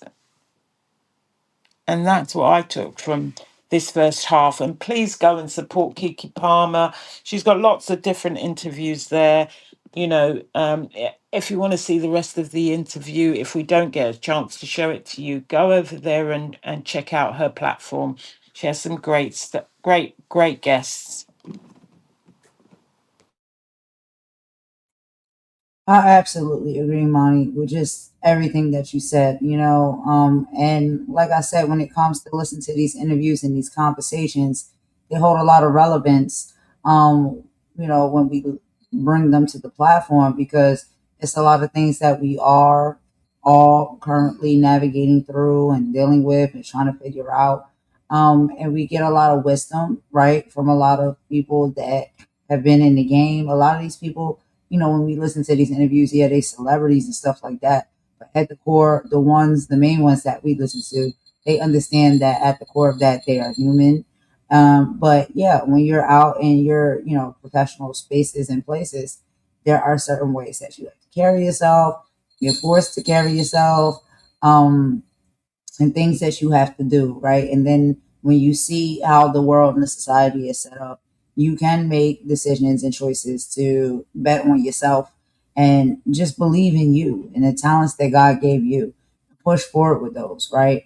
Whether you want to be working at an organization, group, or, be in a certain, if you want to be in Hollywood, if you want to be in the music industry, whatever it is, you don't have to wait for those people to give you a yes. You can just go ahead and push it all forward and bet on yourself and get the same, benefits out of life. It may not come to you as fast as it may come as having some type of machine behind you, but independently, you can bet on yourself and do these things and get the same outcome, if not more.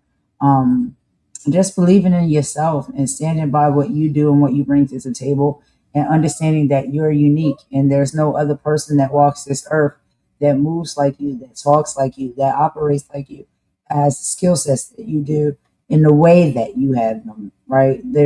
We're all unique in our own way. And I just love that part of that interview, y'all. But I didn't want to hold y'all up for too long because I know the men is ready to get a word, child.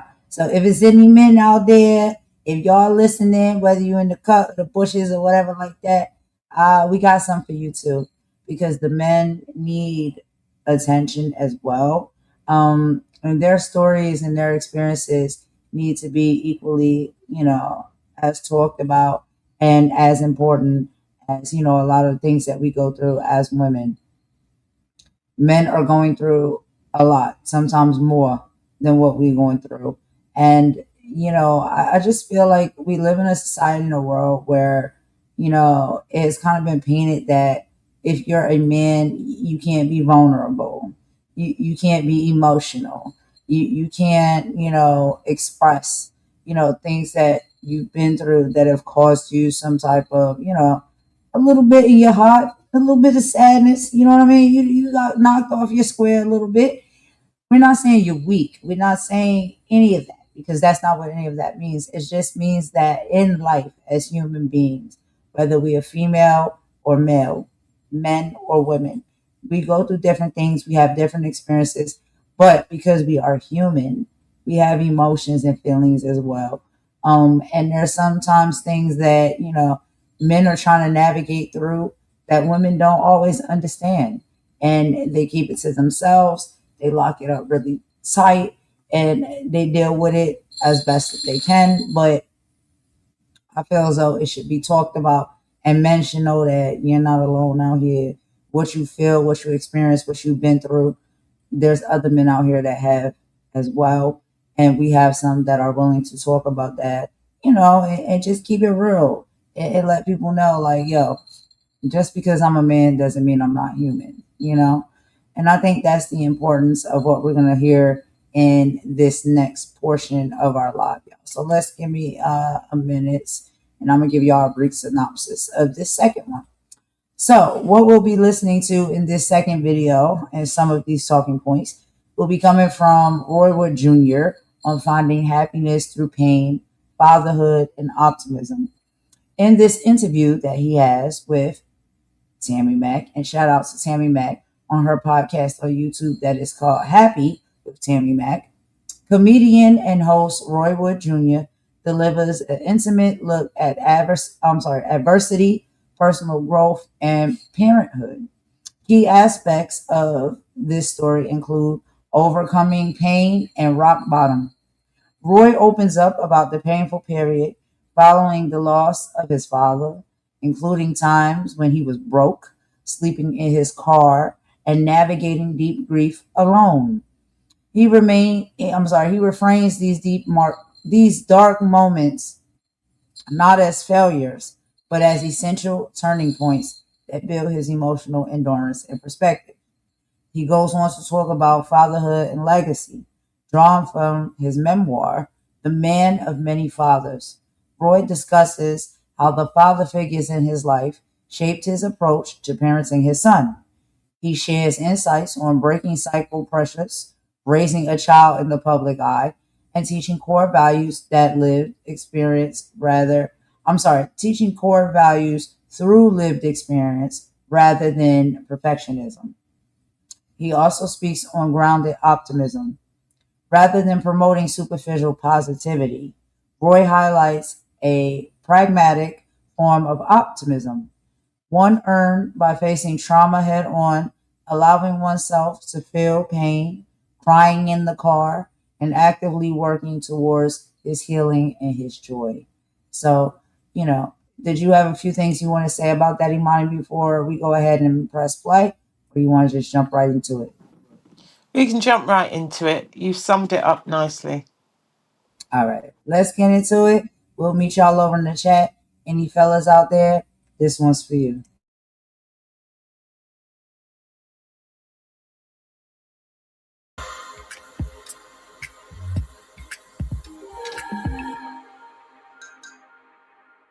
Roy Wood Jr. You got me on this couch like therapy. Yes, I you know can what lie you're down doing. if you like. I know what just you're doing, stretch out. Timmy. I ain't gonna fall for it though.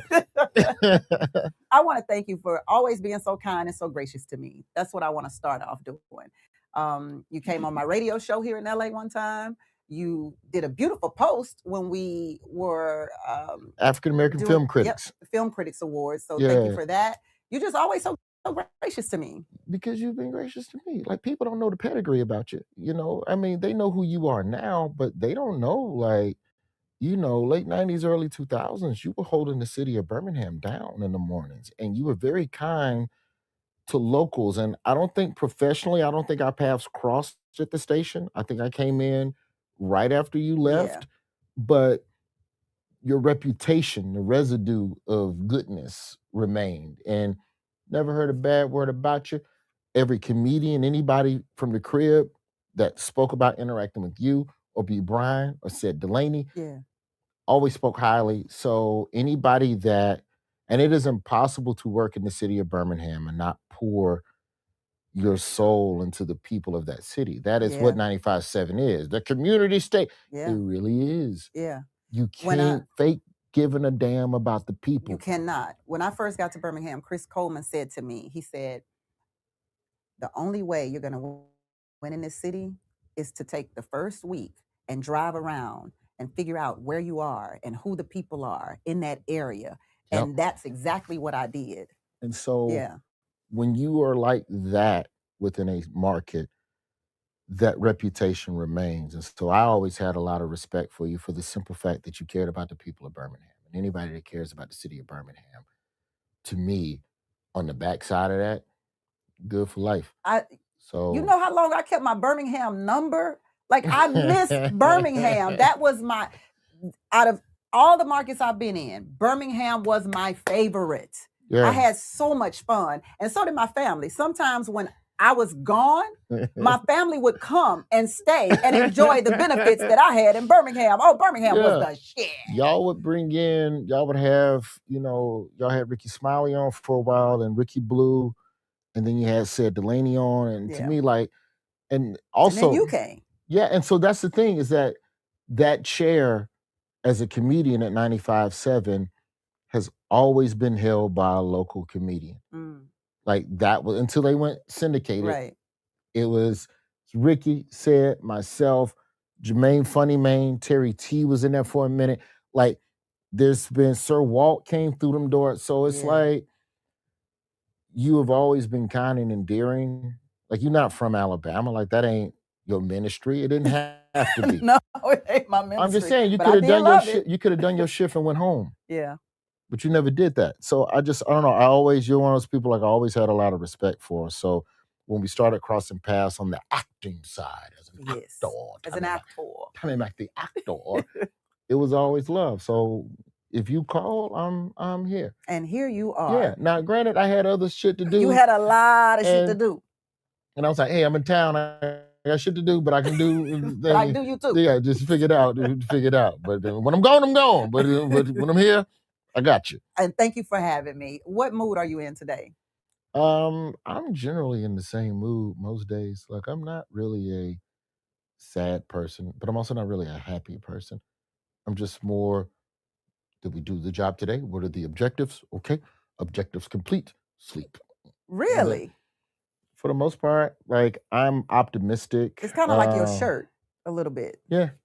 This shirt. It's a mixture of emotions. Yeah. It's like, it's bright and, you know, there's a sunrise coming, but the flower is alone. So it's like, it looks sad, but little better dirt things there. are coming. Then you got the ocean, you know, the vast opportunities in life. Yes. The opportunities that come with a sunrise. So for me, I tend to skew on the side of optimistic, but I think optimism and happiness are two different states of being. Yeah.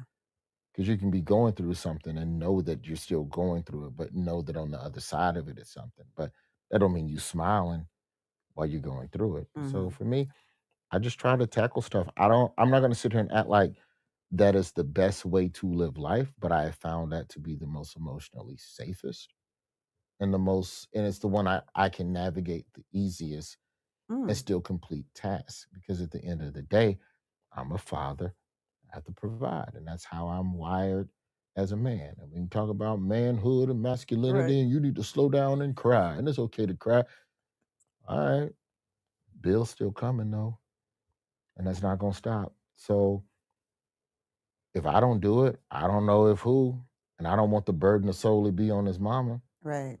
So, to me, that's to be able to provide is a blessing. But So this to not take kind of advantage of that this in and kind of of humdrum itself, thing you're talking about though doesn't seem comedic. I don't think most comedians are happy. The ones that present the happiest are probably like the most fucked up. Like they're probably the most messed up. Like say like a Robin Williams who killed himself, and Yeah. like the drugs and like it's so much of that within our craft. But I'm just here to do my best, and if I do great, great. If I don't, I don't. I feel like anticipation is the fuel for disappointment. So in an effort to not be sad that something did not happen or you didn't get a thing or whatever, I just don't anticipate it. I just do what I need to do, and if it happens, great. If not, there's other stuff. There's other ways. You're never as screwed as you think you are. Most of these things were going on in our journey. It feels like it's something deep at the time, but you was gonna get through it if you had tenacity. You're never as screwed as you think you are. Yeah, you're screwed, but you're more often than not, you're not as Yeah. screwed as you think you are. You talked about Birmingham, and that's where you were raised, and that's your city. But now you're on a much, much larger platform than Birmingham. And Baseball and racism, but I'm happy then because now I'm getting to bring all these cameras and all this shiny razzle dazzle up in your crib.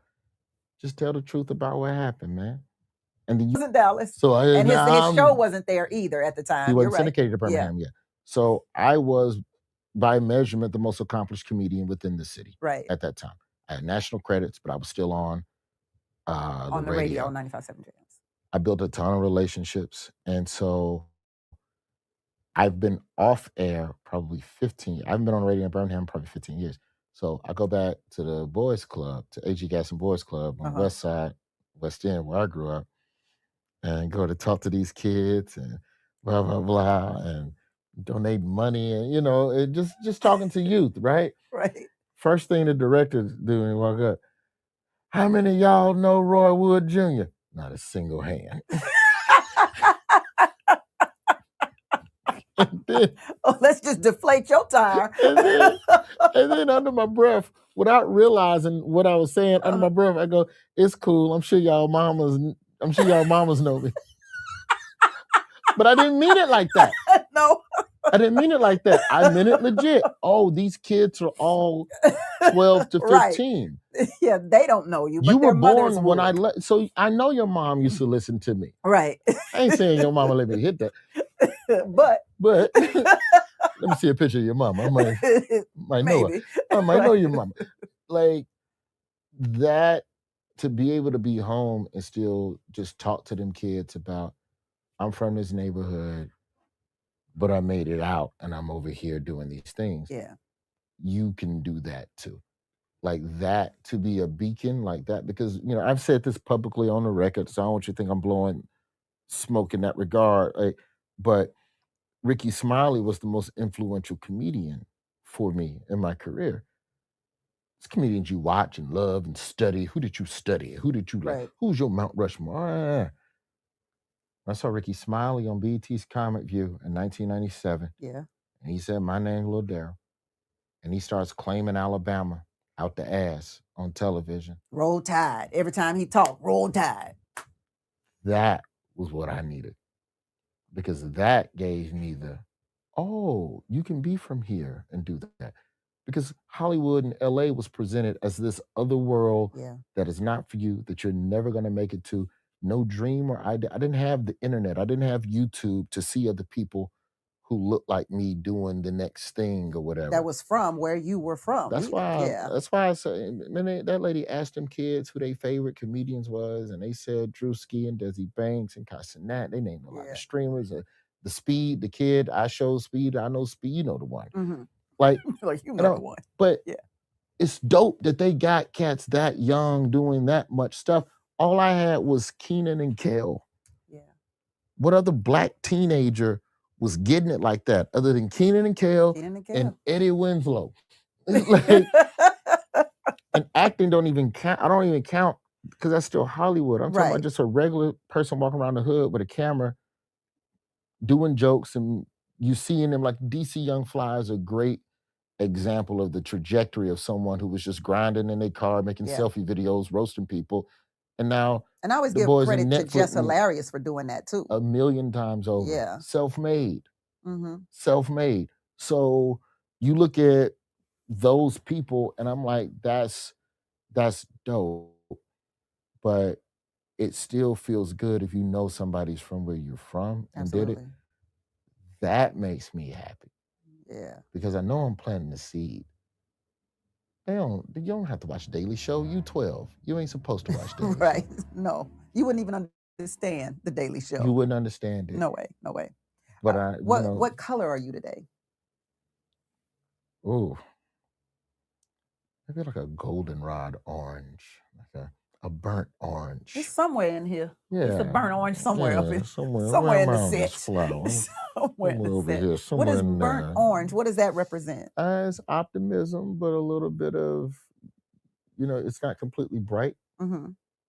It's the darker of the brighter colors, which I think perfectly encaptures my personality. I'm an optimistic pessimist.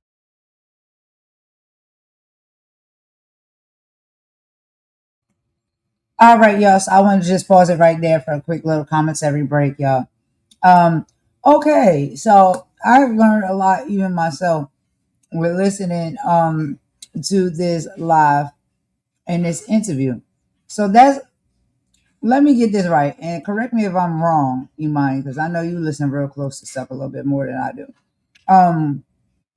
So basically what he's saying, he is the comedian that Ricky Smiley refers to when he does his, stuff sometimes as Lil Daryl. Is he the one that's Lil Daryl? Because I'm not very much familiar with him, I have to be honest. But I did listen to a bit of this conversation before decide like, yeah, this is a great conversation. We need to share this.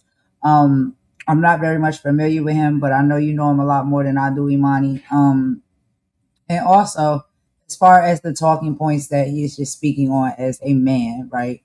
And also, being in his career field when it comes to, comedy and stand-up comedy. I think he brought a lot of great information to the forefront. Speaking about where he's from, what he's been through, and how he was inspired by others, and he is now going on to inspire youth and younger people coming up, under him. I think that's excellent. But yeah, go ahead, Imani. I'll let you rip on this one, and then we'll get into a little bit more of the live in a bit.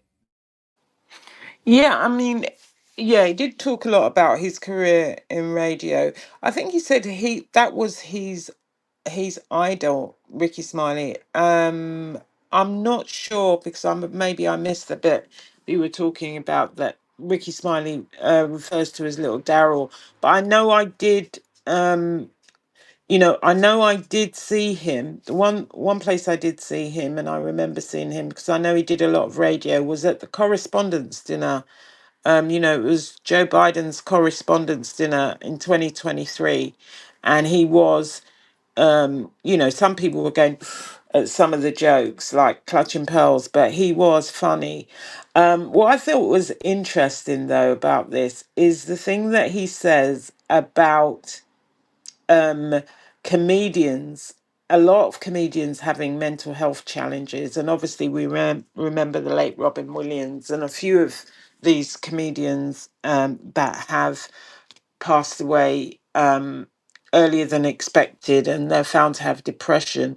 And I had heard that before, and I always used to find that strange, because you always think of a comedian, they must spend their time laughing all the time, when it's not really the case. Because like every craft, they some people have to work at it, and it must be a strain having to be and look happy all the time. And the thing that he said is, the ones that look are always laughing are the ones who probably are the most, that have the most mental health challenges. And uh his line, anticipation is the fuel for disappointment. It's like glass half empty kind of thing. um I always think that, I always try, I am the eternal optimist, even when things don't look great. So I find it sometimes difficult to relate to people who really are very much, on the side of pessimism. Um, but he's very, very, very candid about his mental health issues. Very proud about where he comes from, and seeing that nothing can stop you, no matter what you want to achieve. And that's one of the things that comes through. And he's returned to his hometown and talks about, you know, uh, giving back to the community, um, and giving back to his hometown that helped shape him. And he also started to talk about that.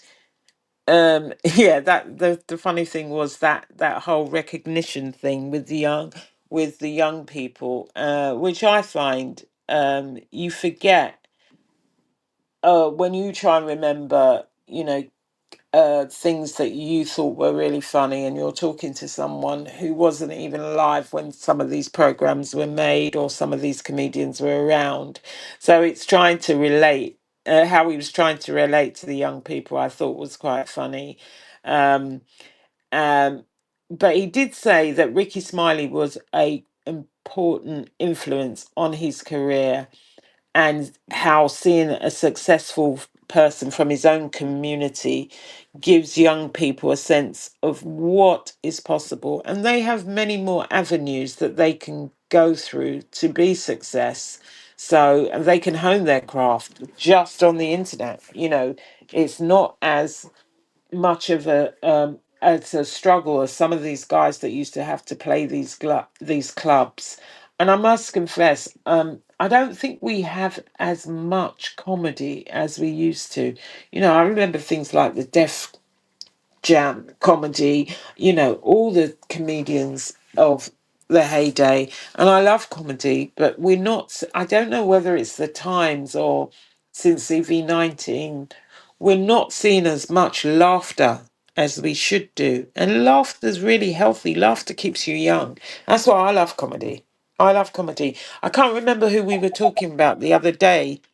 Who was the woman who was talking about, when she sees a woman on a plane with a bonnet, she feels safe? Was it Lunel? Was it Lunel? No, or was it no? No, it wasn't Lunel. It was not the one we interviewed. Remember, me, and Mama were talking about something we'd watched on Netflix. Her comedy special. I think she's from your hometown. Leslie Jones? Or are you talking about no. I know you talking about. You talking about oh Got short hair, the, really short hair. mhm, the fancy one with that short haircut. Yeah, Child, let me look up her name real quick. Give me 2 seconds. I'm gonna look up her name. Cause child, I forget her name. Oh my gosh, she's so fancy. She wears the little fancy like suits and stuff with the short haircut. I know you talking yeah, about. Hold on, let me yeah. look up her name real quick. Oh, I can't remember her name, but she is funny. And also, comedy films as well. They're not making as much of that sort of genre as they used to be. And, laughter is good for the soul, I think. Some more, and Some allegedly more, that's it. allegedly, supposedly she's supposed to be. I believe she's supposed to be related to Who is she related to? Who is her sister? Is it Nia Long? Is that the Is one? she? Is she? Let me see. Oh, I didn't Hold on. realise. I've I not might really be looked wrong. up her bio. I just Don't give me remember that was, recent, one of the recent comedy ones. And I also love, the other thing that I love is Miss Pat, the Miss Pat show. Oh my God, yes. I love me some Miss Pat for real. Oh my God. She's so real. And Mm. she's had a dark past and a dark, story, but she turned it into comedy and she's hilarious. And yes, Nia And Long. Nia Sadiq. Long is What's his name? Sadiq? Is it Sadiq Ali? supposedly the half sister of Samore, the stand up comedian. And who's the other Ali guy? Sadiq. Is it Yeah, Sadiq? I like Ali him too. Sadiq. I really like him too. Yeah, yeah. Yeah, Ali Sadiq. Yeah, he's dope as well. And I love his comedy as well because, these are people that do comedy. And what I think comedy, and this is what I really think ties into what, Roy Wood is saying right now. When it comes to comedians, a lot of comedians actually walk around with the heaviest and biggest scars, right? And the most, tormentorous like backgrounds and past. And a lot of the reasons why they became comedians, right, is because due to a lot of things that they experienced and they went through, they learned how to laugh at their pain, right? So that was like a magic power that they had, a superpower that they had when it comes to comedy. They've been through a lot of tough stuff, a lot of dark stuff. But instead of letting it break them, and tear them down or make them feel as though they're less than because of their experiences and things that they've been through and their circumstances that they may live in, they found a way to find a way to laugh about it, joke about it, clown about it. And I think that's what makes a lot of the best comedians, and in my personal opinion. Other people may, feel differently. But for me, like a lot of my favorite comedians, most of the ones that I know, and y'all know I like to watch interviews and get to know people deeper. So outside of just watching their comedy, I listen to their story, right? And they tell you even sometimes in their comedy, their story. And it just goes to show you this, like you can be through the darkest of times and go through the darkest of times and experiences, but you can still find a way to laugh through it, right? And a lot of the times laughing through those things is what helps you get through those things. And I think there's a lot of comedians, and that's why I think he made that comment, that there are a lot of comedians that are very like, they got their shit. You know what I mean? They got shit going on. They're broken. They're damaged. They're sad. They're depressed. But when that spotlight comes on and they step up on that stage, what they have mastered and learned to do, and probably have learned to do from a very young age, is to turn their pain into comedy. And I can say that about comedy. Comedians like we could say, child, it's a lot of them. We could say Mike Epps. We can say Kevin Hart. We can say Dave Chappelle. We can say Roy Wood Jr. Right? We could say what's the like we just said, Miss Pat. We could say some more. We could say Leslie Jones. We could say Monique. We could say like we could name comedians for days, right? That have literally put within their stand-up comedy acts and shows and the stories that they tell, especially the storytelling comedians, right? Those are a lot of my favorite comedians and my favorite comedy styles, storytellers. And if you listen to their comedy sets, right? And the stories that they tell in their comedy. A lot of it is derived from things that they actually experienced and been through in real life. And a lot of the things are traumatic. A lot of the things are, some people be like, oh God, this is, depressing. But they found a way to not make it depressing. They found a way to make it funny, to laugh at it so they don't have to cry at it every single night. And, I think that's the beauty that comes with comedy and, real, not, I don't want to say that the wrong way. When it comes to a lot of these comedians, I think they pour a level of that. Even if we go back to old school, we could talk about the Richard Pryors. We could talk about the Red Foxes. We could talk about the Paul Moonies, right? We could talk about all of these comedians that have had literally almost all of them the same story, right? It hasn't always been great for them. They had rough lives. They had things that they, encounters and stuff that they had that, wasn't great. But instead of them crying about it and just falling to pieces, they decided that they were going to turn it into comedy and get up on the stage and tell people their story in a comedic way. You know what I mean? And they did it with such elegance and, personality, right? Because that's what also adds to a comedian. It's not just them sitting up there talking about their experiences. It's about how do they talk about it? They talk about it with their personality. And that's why I love comedy. I really do. And I love comedians that are storytelling comedians. And I think that resonates a lot with people because a lot of the times the stories that they tell via comedy, right, and with a little laughter in it, they're Mike Epps. Did I say Mike Epps? I said Mike Epps. Yeah, you They, did. And yeah, you're right. You're right about they the tell it with like their comedy is based off of their life and their truth and their experiences and the things that they've been through. And so I think to me, that's my favorite style of comedy. Go ahead, baby. I'm sorry. No, I think the one thing that you were saying about them holding a lot of pain, you normally find, as he said, the ones that don't show the pain are the ones that kind of implode.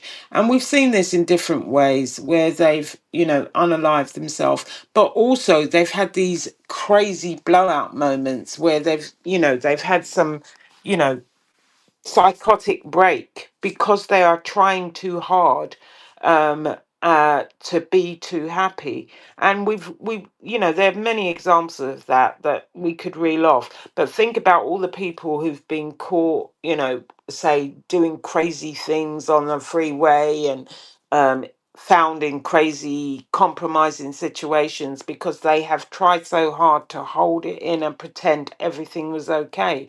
Those are the ones that do, when they blow, they really go, if you see what I mean. But you think about some of the people that we know that at some point they've had these big psychotic breaks that have sometimes ended in tragedy and sometimes just ended up, you find out they say he was caught doing what, where, or he was driving where, in his Right. pajamas.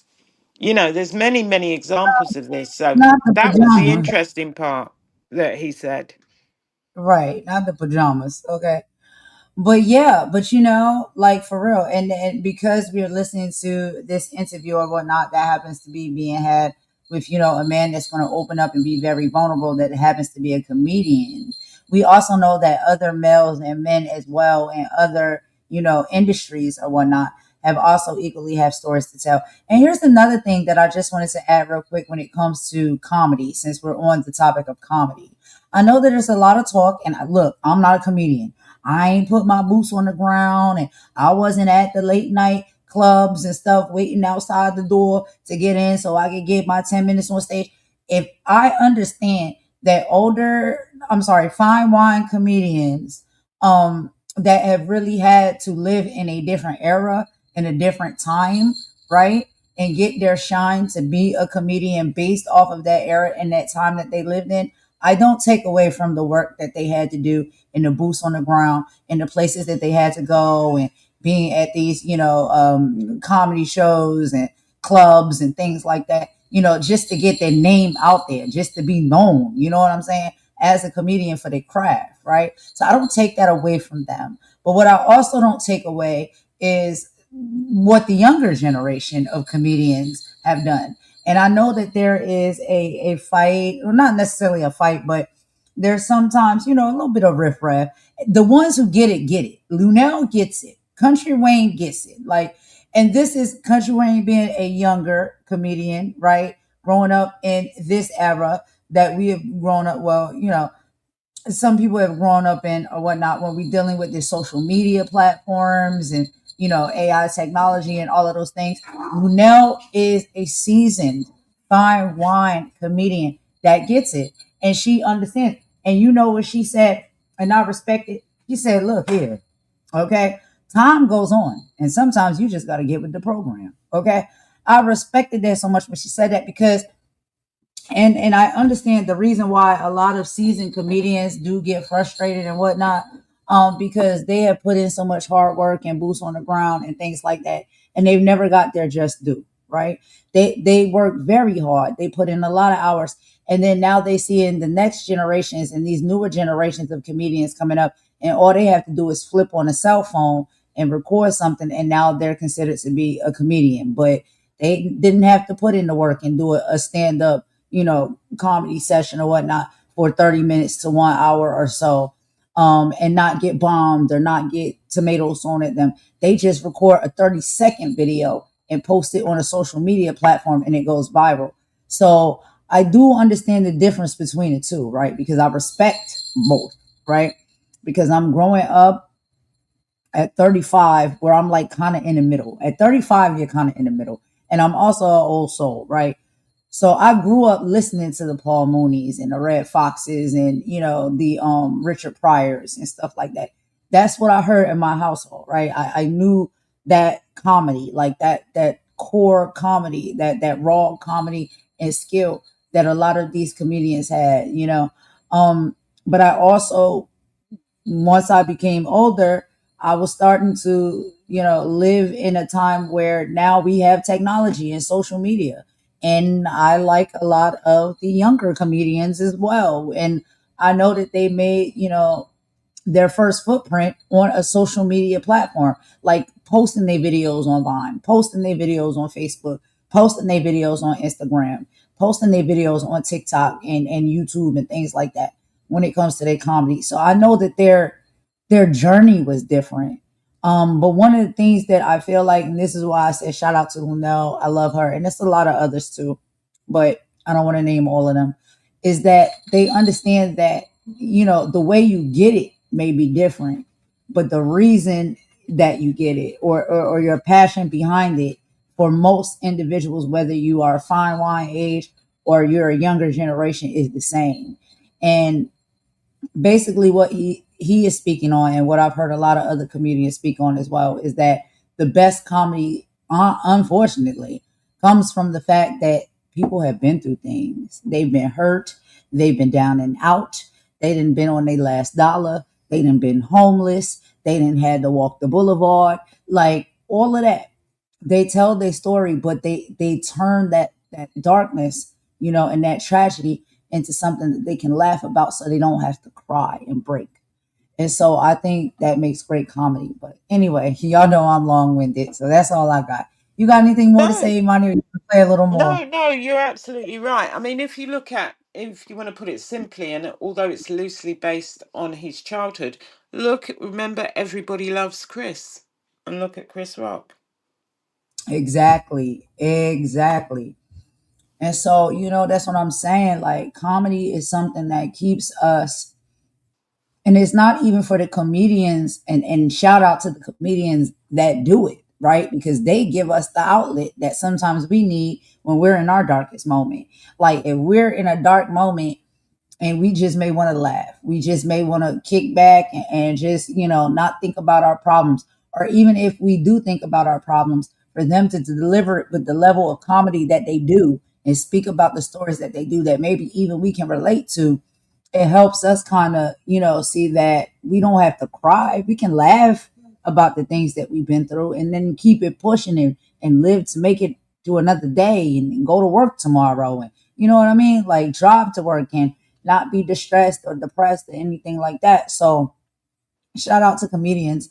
I think what they do is excellent work. I think that they are in their own shape and form, like, like psychiatrists, psychologists, because a lot of people, and especially men, they're not going to go to doctors. They're not going to go sit down on a couch and talk to a therapist and nothing. Sometimes comedy is their therapy, right? Because here's somebody who is speaking a story that is similar to something that I experienced, I've been through, but they're finding a way to make it funny and then help me laugh about it instead of crying about it. I think that's a magic power. I really do. And so, I love comedians. I do. But like he was saying, just to go back to the core so we can stay on topic, that is why I think he said what he said. A lot of comedians really hold a lot of dark experiences and, things that they've been through, or, survive through. And I think comedy was their outlet. Comedy was their way for them to not break or fall off the edge or really totally crash out and lose it. They learned how to laugh at their pain and their experiences and tell a story about it that was funny in a funny way instead of, crying and falling to pieces and really losing it all. And so that's a great skill to be able to have, because maybe if more people had that skill, we would have more people here with us, right? And not with us. And so, I think it's dope. But anyway, go ahead, Imani. No, I was just going to say, when I think back to even school, when you look at some of the people who were kind of considered to be, as we used to call them, the class clown, the one that was always acting out, making jokes. In a lot of those cases, they were normally a lot of young people, a lot of children with the unhappiest home lives. I just thought about that now. Right. And Going back through school and childhood, many people who used to clown in class, yeah, and then you would see, sometimes you get to see what was going on for them at home, or you may learn, were yeah. people that had some of the most traumatic home lives. It's just an observation, just thinking about, you know, being young and being at school. It's a great observation because just like you said, and one of the comedians that you called out about that was Chris Rock, right? And so I don't know if anybody ever watched the show, right? That really was, Chris Rock was actually involved in that show. So his real life and experiences is what was portrayed in that show. That's literally it. And if you watch the show, you watch his school life as a young black boy in Bed-Stuy, right? Going to to whatever grade school up until whatever age, or grade that he got to in that show. It was a few seasons or whatnot. I can't remember all of it. But you seen like it was a difficulty, right? A difficulty in the home because it wasn't a lot of money and it was a lot of, struggling. And the dad was working hard. He was working 3 jobs. The mom wanted to live, her best life as she could with the money that was available. They sometimes were fighting, for the big piece of chicken and all of this type of stuff. So, like the story is based off of his real life. These are real experiences that he had. And even just in the neighborhood where he was, bullies in the neighborhood, right? Walking through the neighborhood, you got people jacking you, robbing you of your own color and your own race, right? Because they want to commit crimes. Then you got bullies at school that don't look like you, your opposite race, that want to beat you down because for whatever reason. Because if you was to probably get behind their life and what they got going on in their home, it's probably worse, probably, than what you have going on. And so they want to bully you and attack you because they get pounded down on. So now they want to pound down on somebody else. But these were the experiences that he went through as a young boy growing up. But one of the things I loved about Everybody Hate Chris is I loved his friend that he had, his best friend, right? Which was another little white boy or Caucasian boy or whatever. And he equally would get, bullied and made fun of and stuff as well. But they lived in the same neighborhood. They went to the same school. And there was a camaraderie. They became friends. And, people, even to this day, I see talk about Chris Rock and they say that like he's a white lover. You know what I mean? Like his biggest audience is like Caucasian or white people. And that just makes me think deeper. Like you have to think about that. Think about what we seen in that show. It's not necessarily exactly his life, but it's a portrayal of his life in a neighborhood in Bed-Stuy, New York, right? Where he was getting bullied and abused. He was living kind of, they didn't have a lot of money. They were struggling. His dad was working hard. They was doing the best that they could do. And he was at school getting bullied. Also equally getting bullied by other Caucasian and white people and white boys. There was this one white boy that took friendship to him, right? And they became best friends. And he would stick up for him. He would fight for him. He would talk up for him. and he had his back. You know what I'm saying? And so it's crazy that you bring that up because, I think that makes a lot of importance in a lot of things that we do talk about and things we're going to go on to talk about on this platform. It's just that, like race don't have to be a thing, but we're not going to get deep into that because that's not what this live is about. But just even thinking about, Chris Rock's upbringing as a child, right? Like he had a best friend that was a white, and I believe he was Jewish. Excuse me, y'all. I don't want to say things that's going to get me in trouble on this platform, but I'm just being honest, or something of that nature, right? And so, because of that, that also made him, even as a Caucasian young man and young boy, an outcast as well, because that's something that was also outcasted as well. And so he understood what it was like to be an outcast and to be picked on and to be bullied. And so then when Chris Rock was getting bullied and stuff like that, they forged the friendship and they looked out for one another. And it didn't have nothing to do about race. It was Chris Rock and the little Caucasian boy. I can't remember his name. What was his name? I'm gonna look his name up. But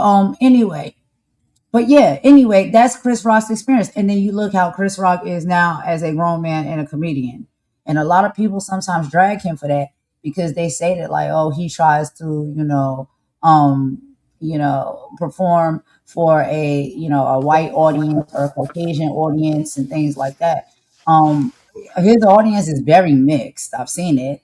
But those are the things that they Yeah, say even about in the that. UK. Even in the Yeah, UK, his audience very mixed. I just think people just resent success and they want to find something to pull people just apart for. anything to complain about. Yeah. Yeah, because And I see him do. I mean, it's years ago.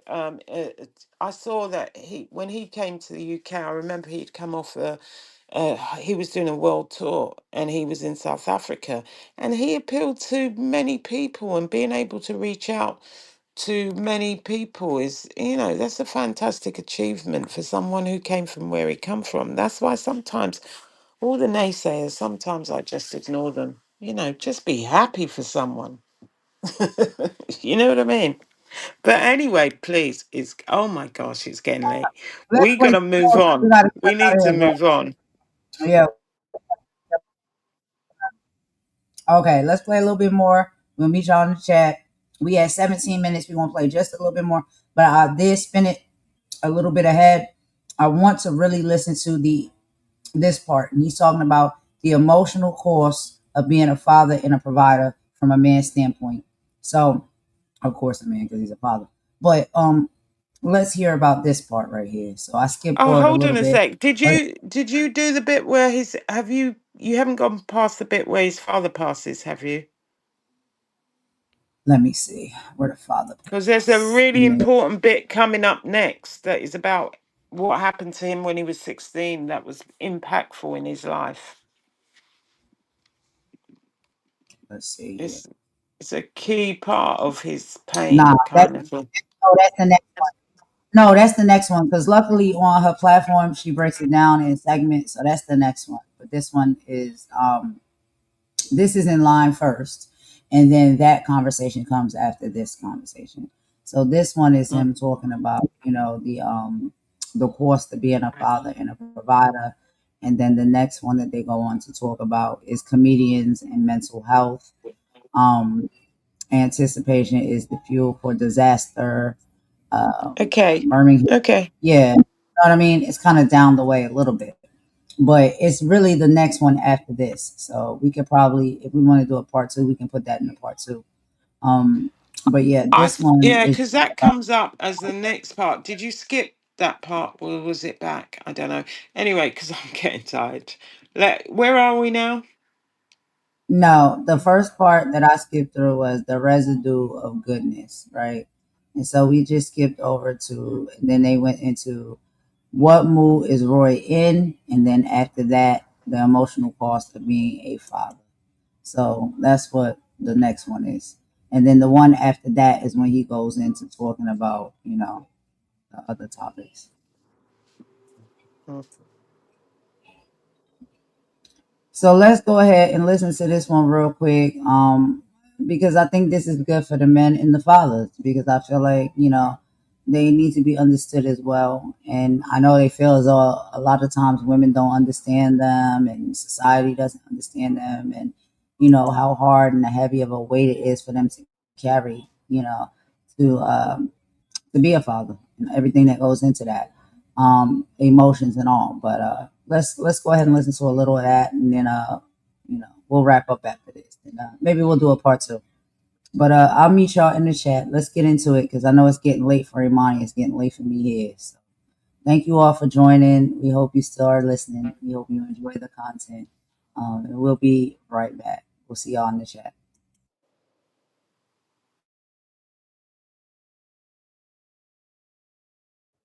Lawyer, doctor, all that. You know what that costs you. You're gonna pay 10 years of social life on the front end. It's gonna cost you about 300,000 in medical tuition, whatever, whatever. But hey, by the time you 28, 29, you're gonna have a good job. You'll never get fired for as long as you're not a drunk, and you can start your life now. You pay on the front end for Right. most jobs. Entertainment, you pay on the back end. And so you look up and you go, oh, I made it, but I missed all of these moments, or I shut people out, or I wasn't there for my kids, or I made it, but to cope with all of that other stress of making it, I got two addictions, or I'm Right. super depressed. Right. And you never knew that was going to be the cost Mm-mm. when you signed up for it. So, for me, I'd say, when you say like the most difficult day, I'd say the day that probably had the most long-term effects on me as a human being was my father passing. So, what were the And long-term effects you believe? so because my father passed, so my mother was for the most part, grad school, master's degree, law school, so always working at night, always going to school at night to get another degree to get more money to keep flipping her salary. Right. While my father carried a lot of the weight in the crib, fiscally speaking. Pops dies, bank comes to get the house.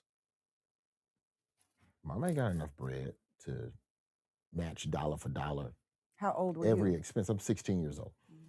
So the senior year of high school, you start doing the math on mortgages and bills and back taxes. And my dad was one of them. For everything that he did, my father was a civil rights journalist. And I say that not from the civil rights movement, but he covered the issue of civil rights and Right. equality. And so he grinded in a lot of weird places. He did not have much love for the government. So he didn't pay taxes. So when Mm. you die, the first thing the government do, they come in to get theirs. So it don't matter what you got saved up. It don't matter what's in the estate. You get enough to bury the person, and then the rest of that shit kick in to Uncle Sam. Rest of that kick in to Uncle Sam. So Mm. now, if you don't have enough bread set aside to cover back taxes, Right. taking the house. So it don't matter if you can afford the mortgage on the house. Either you can pay this house off or you can't. Either you can pay the debts off or you can't. Right. So them back taxes is a beast.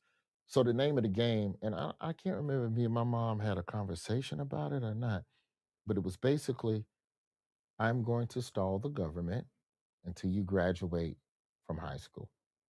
We're not going to lose this house. We're not going to move while you're still in school. Mm-hmm. I'm going to stall the government until you graduate. And then when you dip off to FAMU, I'm going to let them take the house. So in the meantime, pay bills, do this and this. So I became hell bent on helping around the house. And I was already kind of sort of working. I had broken every child labor law, 14, 15, Right. working 20 hours a week. Oh Lord, and going to school. And going to school. My pops dies. I'm working 30 hours a week to help with the bills. Wow. I'm going to school. So, I'm working night shifts a little bit here and there. I'm working my weekends, forget about it. I wasn't at the mall. I ain't go to no roller skating. I ain't go to no parties. Working. No social life Not really. in your teens. Not really. Not after my pops died. I Mm. mean, you make the harvest dance in the spring and you Right. hit the JROTC military ball. Okay. You hit the big joints. Right. But, I'm still trying to play baseball spring of my senior year, and I'm still working after baseball practice. just all I knew was work. And so that built an ethics within that. Right. You know, my relationship with work and money and effort started then. And I know that a ton of it was about not wanting to be a burden on my mother because, hey, Ma, I know you got to do as much as you can to try to not lose the house. So I can work enough. I got my clothes covered. Matter of fact, gas Break you bill. off some. Something. Now, were you working that hard or were you dabbling in some drugs? No, I Okay. wasn't selling drugs. Okay. Now, I ain't get arrested till college. That's different. And that was for credit cards. I I'm like, ain't well, doing you no did drugs. this. I'm thinking of all my drug My dealing bad. boyfriends. My you know, bad. like, This is that's how they Baskin used to Robbins. do I should have me. just went Right. Baskin Robbins Subway. Okay. I worked at Subway on 5.7. So is that. Got it. Like I go to work, I steal sandwiches on the clock. Like I knew how to steal food. That's part of how I only worked food jobs. And so I knew that I'd have a free meal. And if I can figure out a way to get 2 sandwiches out this back door, then I know I got something to eat at school tomorrow. So now I don't have to worry about paying $2. Wherever I could cut a corner, I cut a corner. And so the idea of working became so normal to me. So the idea of slow down, social life, anything like that, never really been a thing. Which, all right, fine, when you're in your 20s, man, I'm getting it, I'm grinding. Yeah, but then when you 45, 46, you ain't getting it as much. Yeah, you need to sit your ass down and go outside and touch grass. But in your brain, gotta work. Yeah. And so people go, man, you doing it all. You got all the things you're doing. Nick, you're doing this, you're doing it. Man, I see you, Wood. We see you. It's like, cool. But also, I wonder if I should be doing all this shit. Maybe I should. Should I just be doing 2 things? Why am I doing 6 things? But I know all of that goes back. That approach goes back to your it all childhood. goes back to 1995. That's just what it is. And so that part of me is like, I wish that I could shift that gear a little bit. But we live in such a fiscally predatory society that if you don't have, then people are going to try and take. And then somewhere along the lines, I have a child. So now you have the pressure of providing for a child. And I think the thing you realistically have to accept as a parent is that you think that your life is for you. And for a while it is. Right. And then you look up one day and you realize, oh, I'm living for him. You still have a social life. You can go have a little martini and a cigar every now and then. But for the most part, your responsibility is to set your child up. And it's like you're coming down the court thinking you're about to dunk. And then you have a kid and you realize your job is to throw the alley-oop. That's all I'm here for, is to throw my son the oop, which is fine.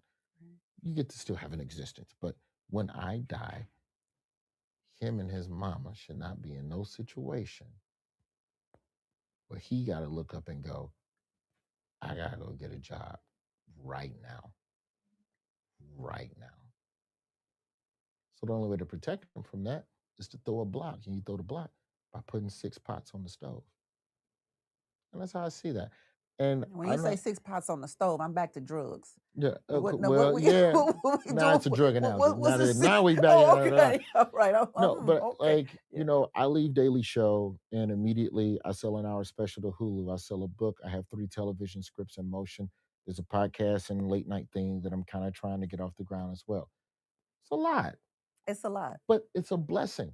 Is that not why you cried in your fucking car?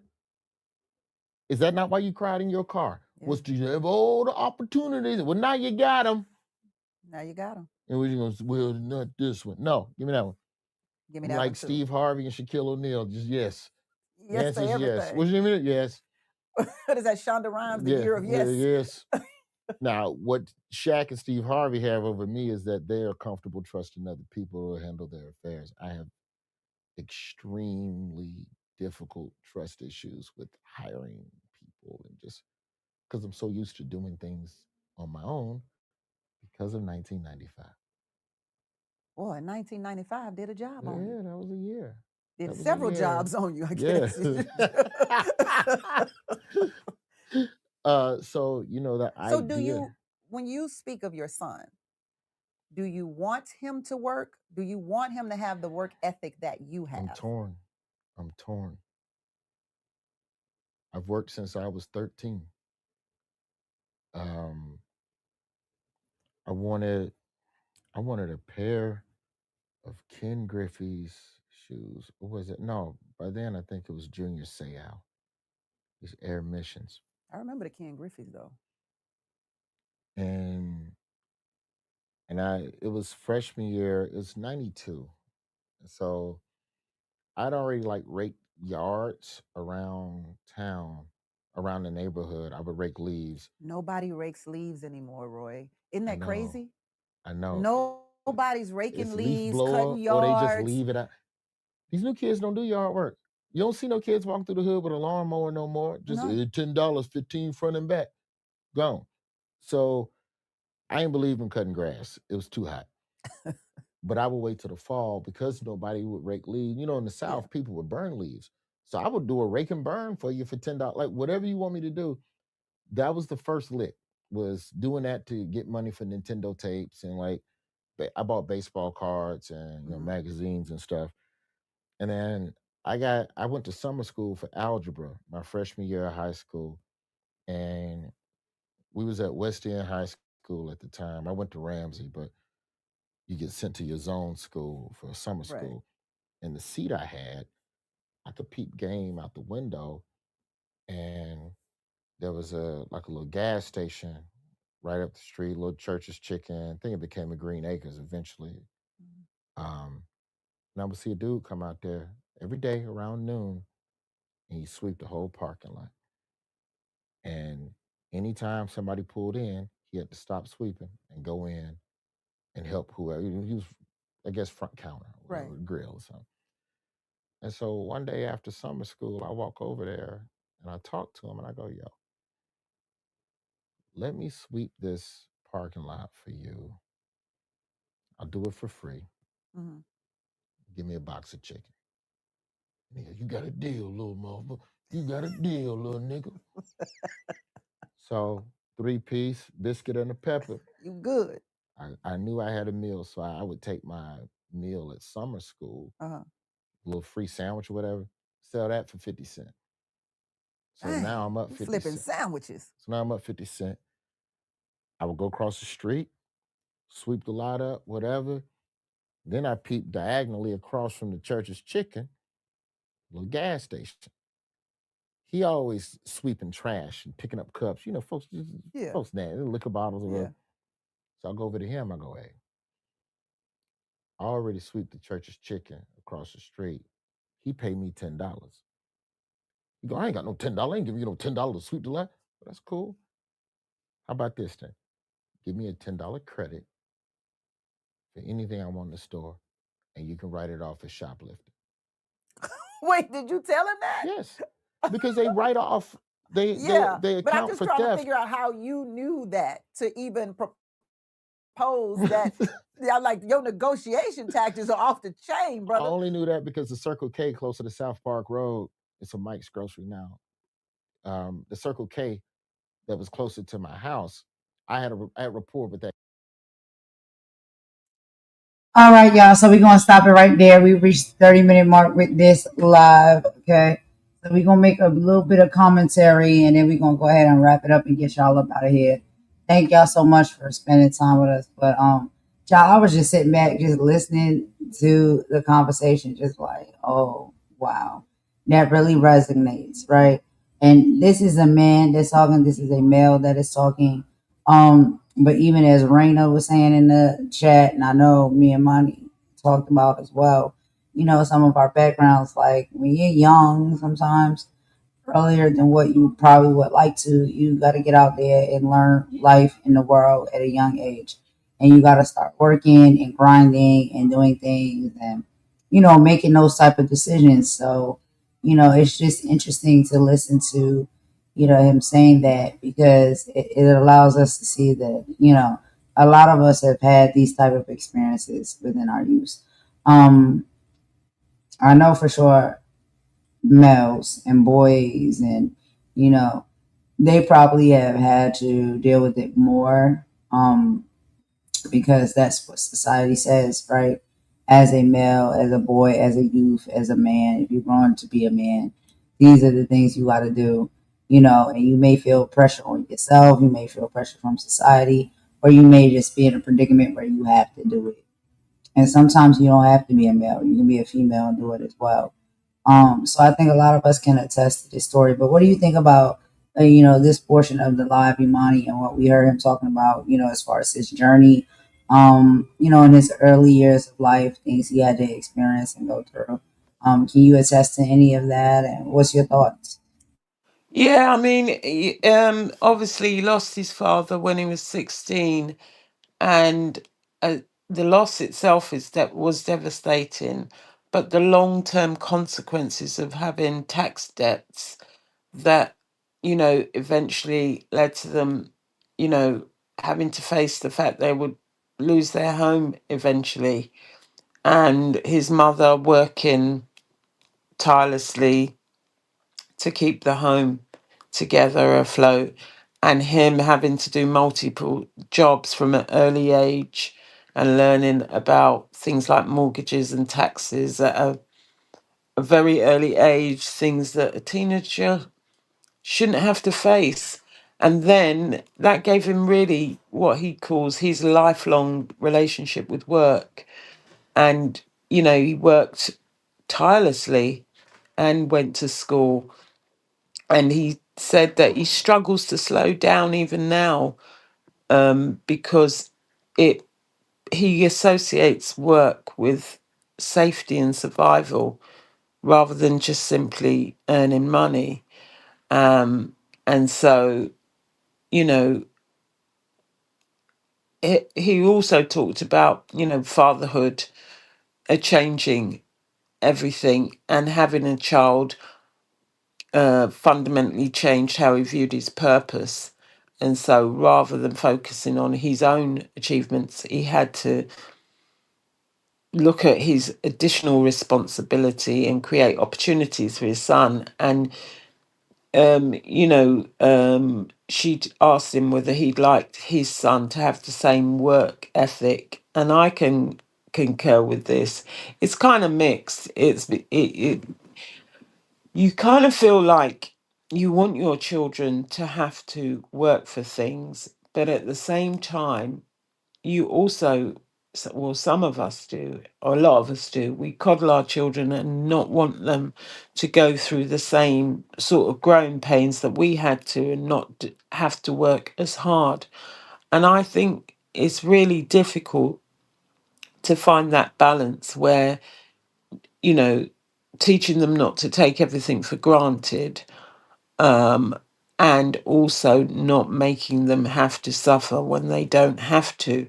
It's a fine balance to try and do that. And he also talks about that fact that early financial hardship, you know, creates deep trust issues, and it can make you, overly cautious, and find it difficult to let go and delegate kind of responsibilities, because in the back of your mind you're always thinking about the hard times sometimes.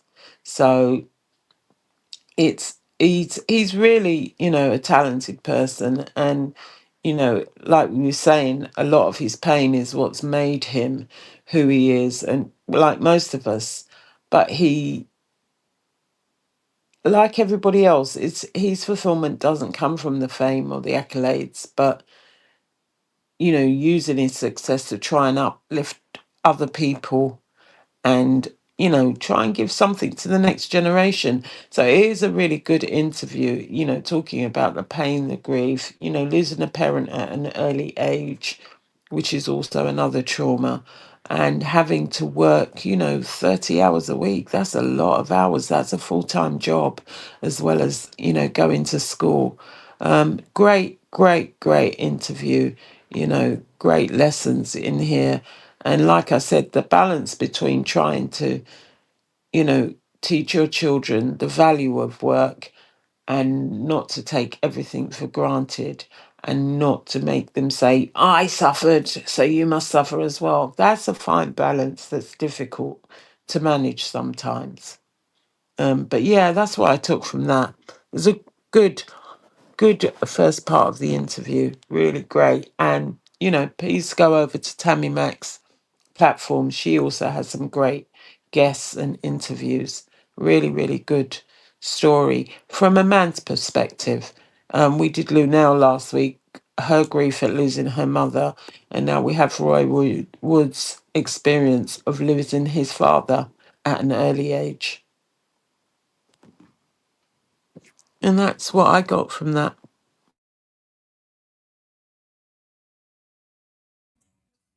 Absolutely.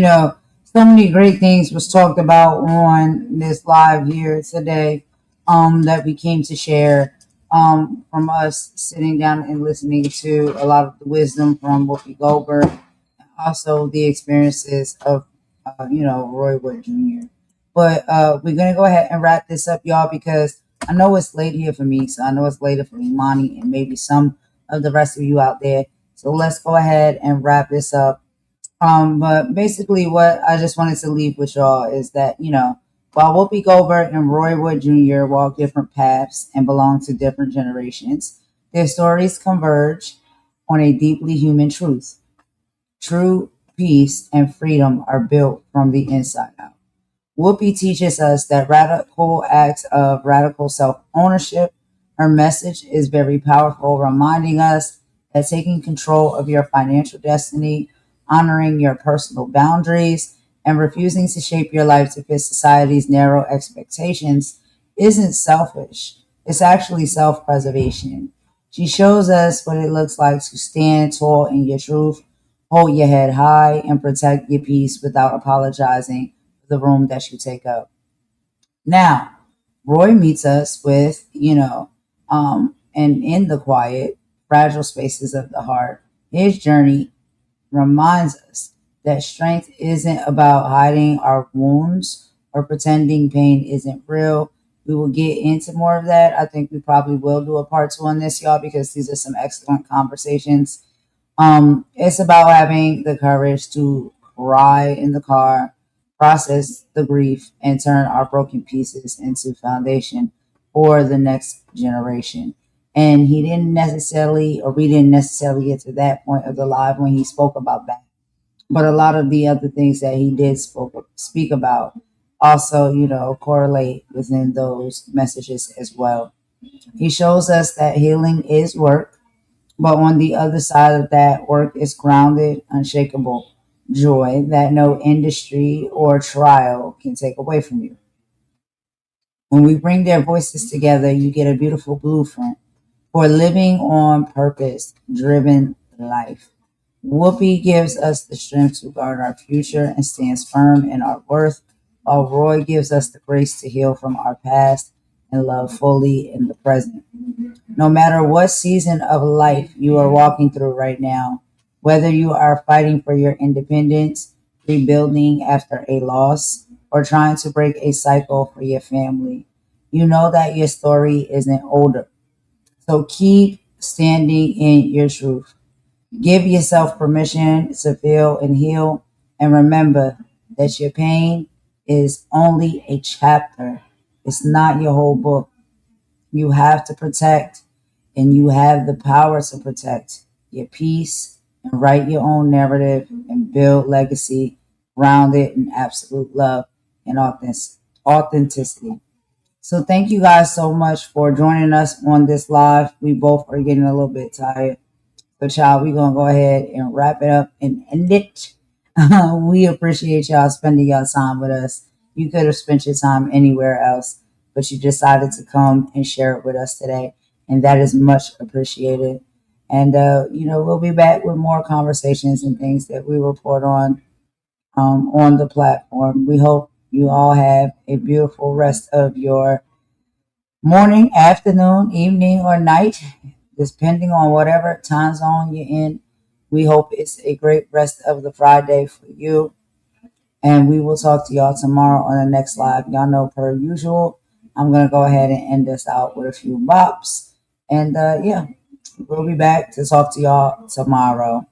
And again, I do apologize for anyone, who may feel uncomfortable sometimes when I do have to come out and do my lives and address certain things within this platform and people on this platform in the way that I do.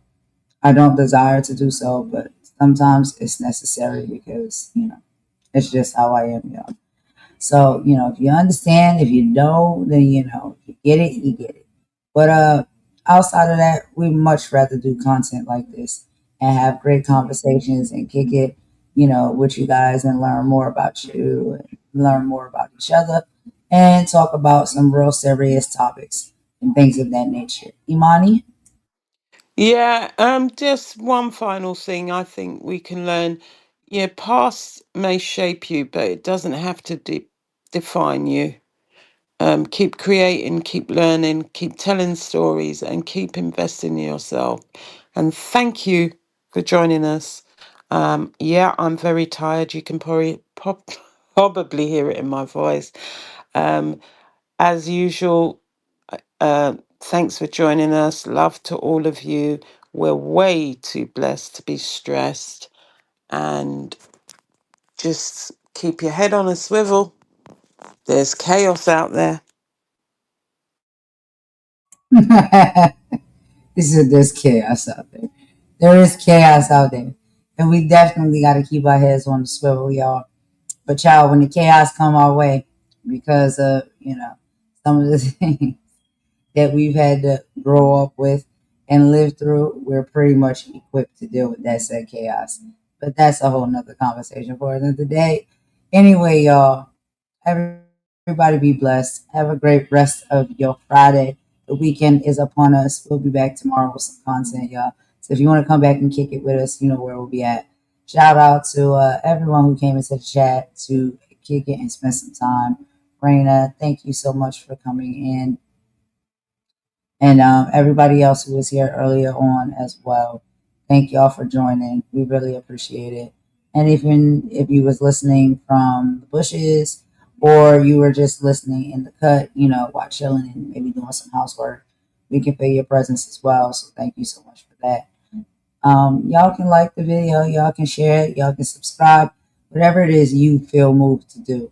That's what we desire for you to do. Move on your own accord. But thank y'all for checking in with us and spending time here. Let's end it with some bops, y'all. We're going to try to get the energy up. Child, I'm tired.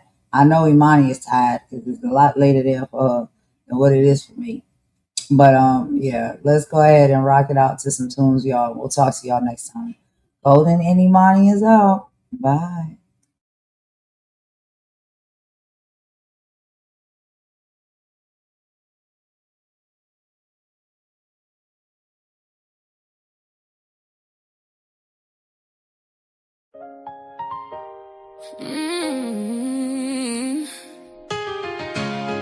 Syrup that got people forgetting the full of human.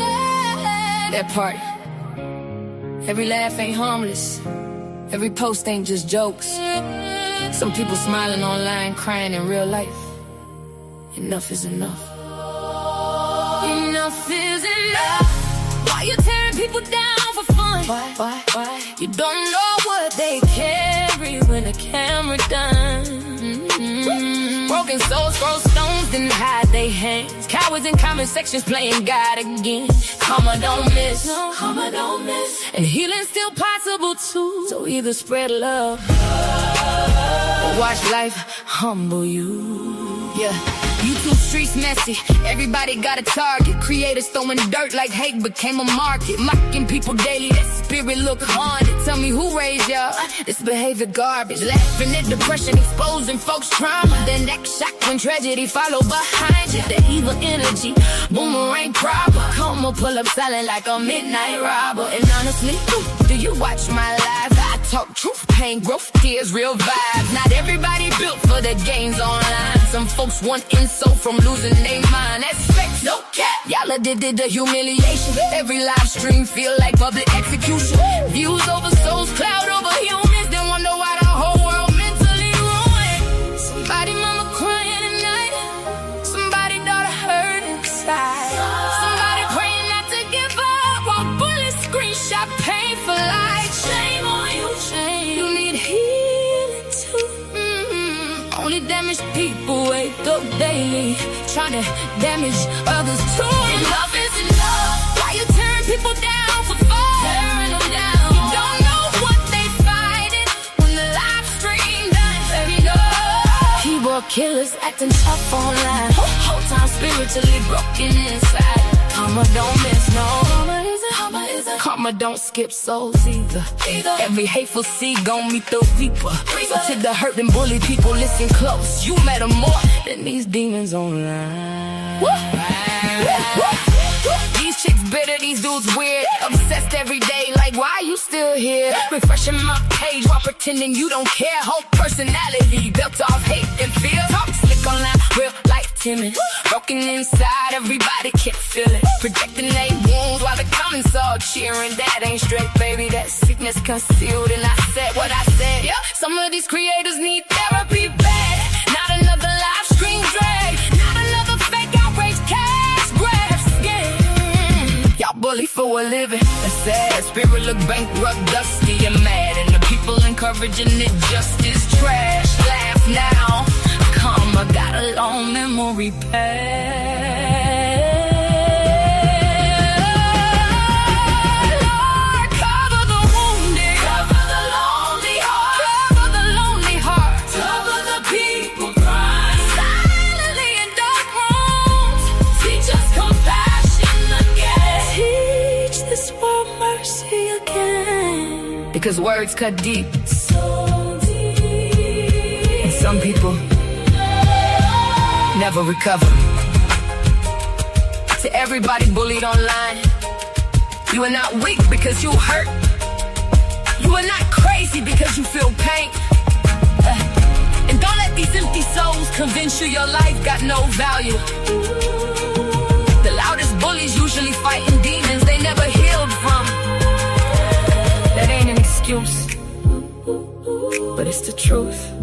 And to the bullies, get help, seriously. This obsession will tear his strangers apart every day. That ain't normal.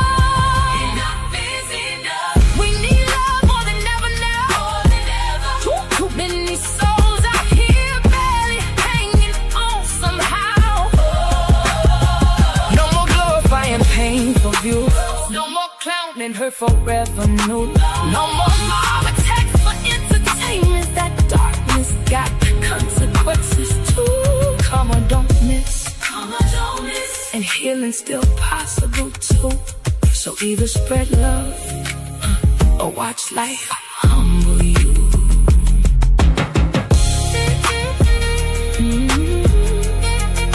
Enough is enough. Spread love before it's too late. Yeah, before it's too late.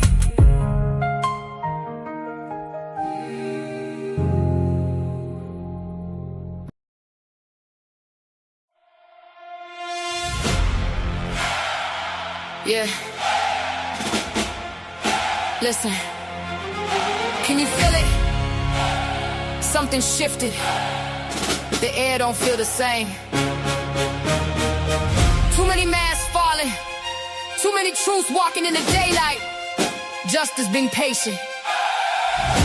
Now she's knocking at every door.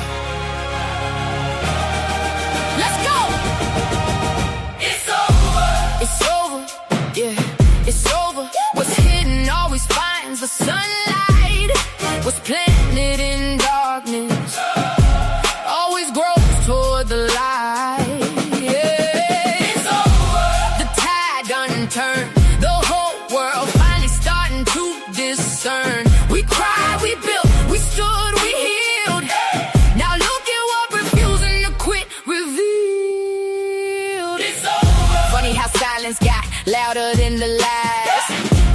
fake smiles, couldn't survive real eyes. Everybody wanted power, nobody wanted truth. Now accountability, walking in expensive boots. Used to laugh, used to mock, used to throw stones. Now everybody scrambling, trying to protect thrones. See, life don't argue, it just shines. Truth don't rush, it arrives on time. Receipts don't disappear, energy don't lie. Everything eventually meets the most high. No shortcuts, no cheating, no editing. History, what's done in the shadows always becomes somebody's testimony.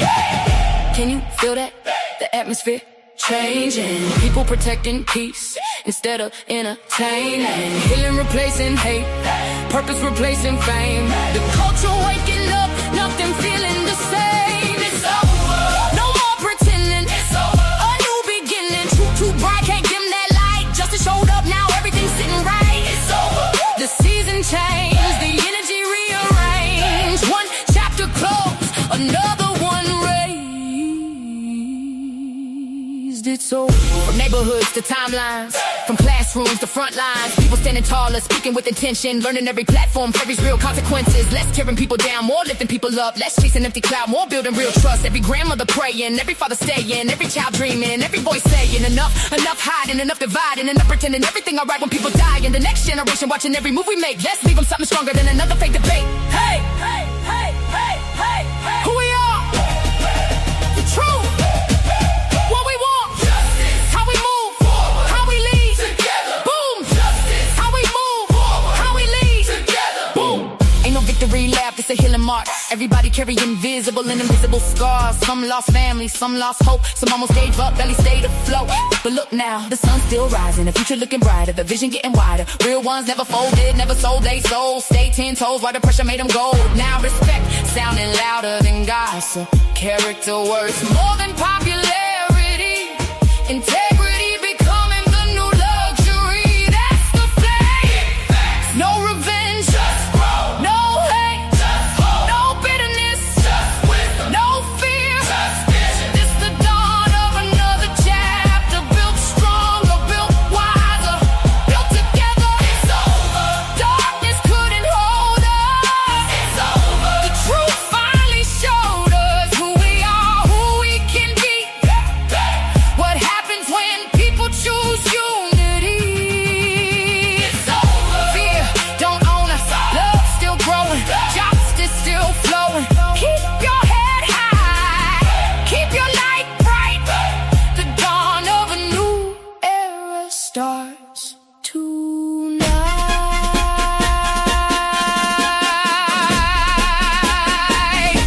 They counted us out, but they never counted on the truth. The world changing. One voice, one family, one act of courage at a time. Golden Queen. This ain't the ending, it's the beginning. It's over. It's over. It's over. It's over. It's over.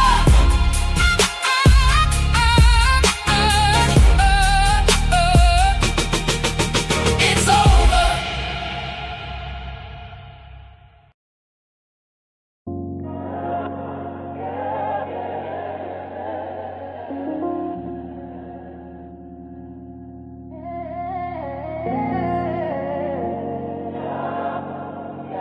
Yeah.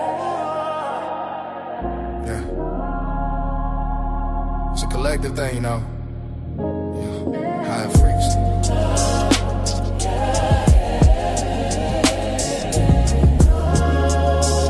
We just rising. Watch the elevation.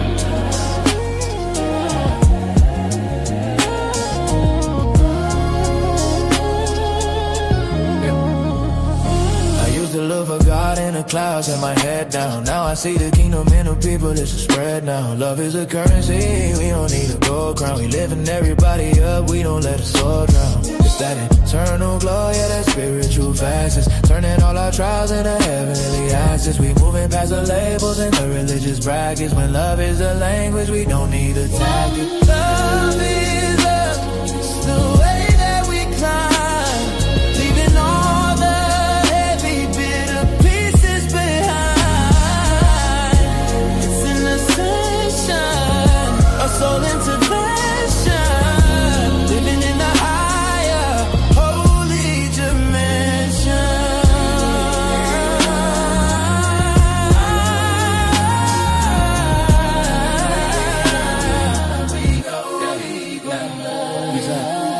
collective, we finding the frequency. A brotherhood rising with spirit decency. No more division, we killing the vacancy. Filling the void with a holy complacency. From the concrete roots to the celestial heights, we shining together like cityscape lights. It's a long road home, but the vision is clear. Love is the only thing conquering fear. Elevation isn't just about going up. It's about bringing everyone with you. One soul, one heart, one vision.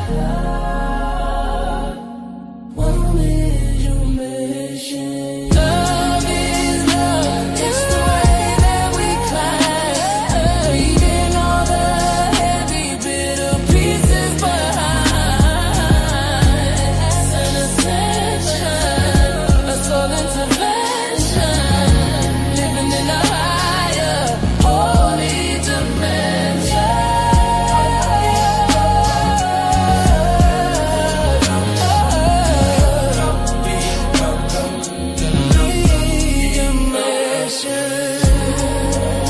Collective energy. No one left behind. That's the elevation.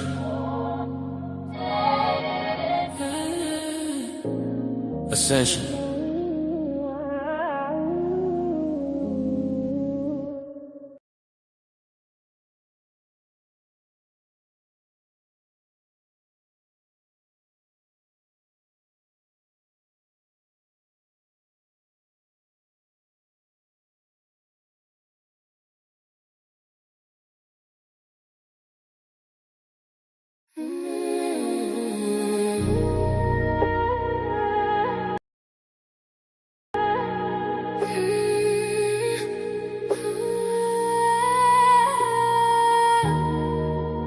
They don't know her like I do.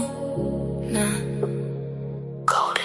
She moved through the city with her hair held high. Pretty brown skin with a storm inside. Everybody see the glow, they don't know the pressure. Smile so warm, but her heart no weather. Late nights riding while the skyline blur. Trying not to cry when the memories occurred. Had to learn fast, everybody ain't loyal. Some people love you long as they control you. Now she move careful, energy expensive. Too many fake vibes hiding in the friendship. Used to give love with her hands wide open. Now every scar got the whole vibe frozen.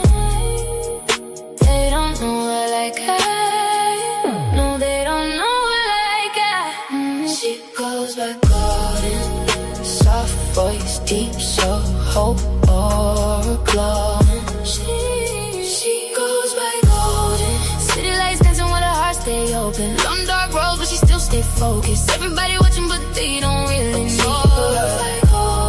Too much grace with the games they throwing. Real love, rare, so spirits they got it. Beautiful soul, but the pain left marks in it. Mirror tell the truth when the lights go dim. All the things she carry weight heavy within. She survived nights she don't even speak on. Still finding peace but the whole world ain't wrong. Funny how the love disappear when you're healing. Funny how the fate come around when you win. Now she trusts God more than people intend. Just cause smiles hot and being hidden in the ditch. She's still soft-hearted but she way less naive. Keep pouring love but there's nothing received. Still dancing slow through the hurt and confusion. Trying not to lose herself chasing illusions. She survived the fire. Still glowing through the storm. Still still dangerous. Still chosen. She goes back golden. Slow so deep made the whole room notice. Heavy lies couldn't break what was chosen. Still standing tall while the whole world folding. She goes back golden. Heartbreak turned to pentatic. Now the tears got rhythm when she's singing. And they still don't know her like that.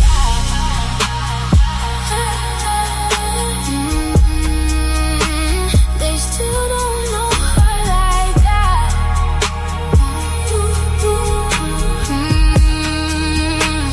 Spend so much time looking for love in strangers. Spend so much time. Spend so much time letting outside voices shake the mirror. But at the end of the night, when the lights fade, when the city quiet, when the tears dry, we still go.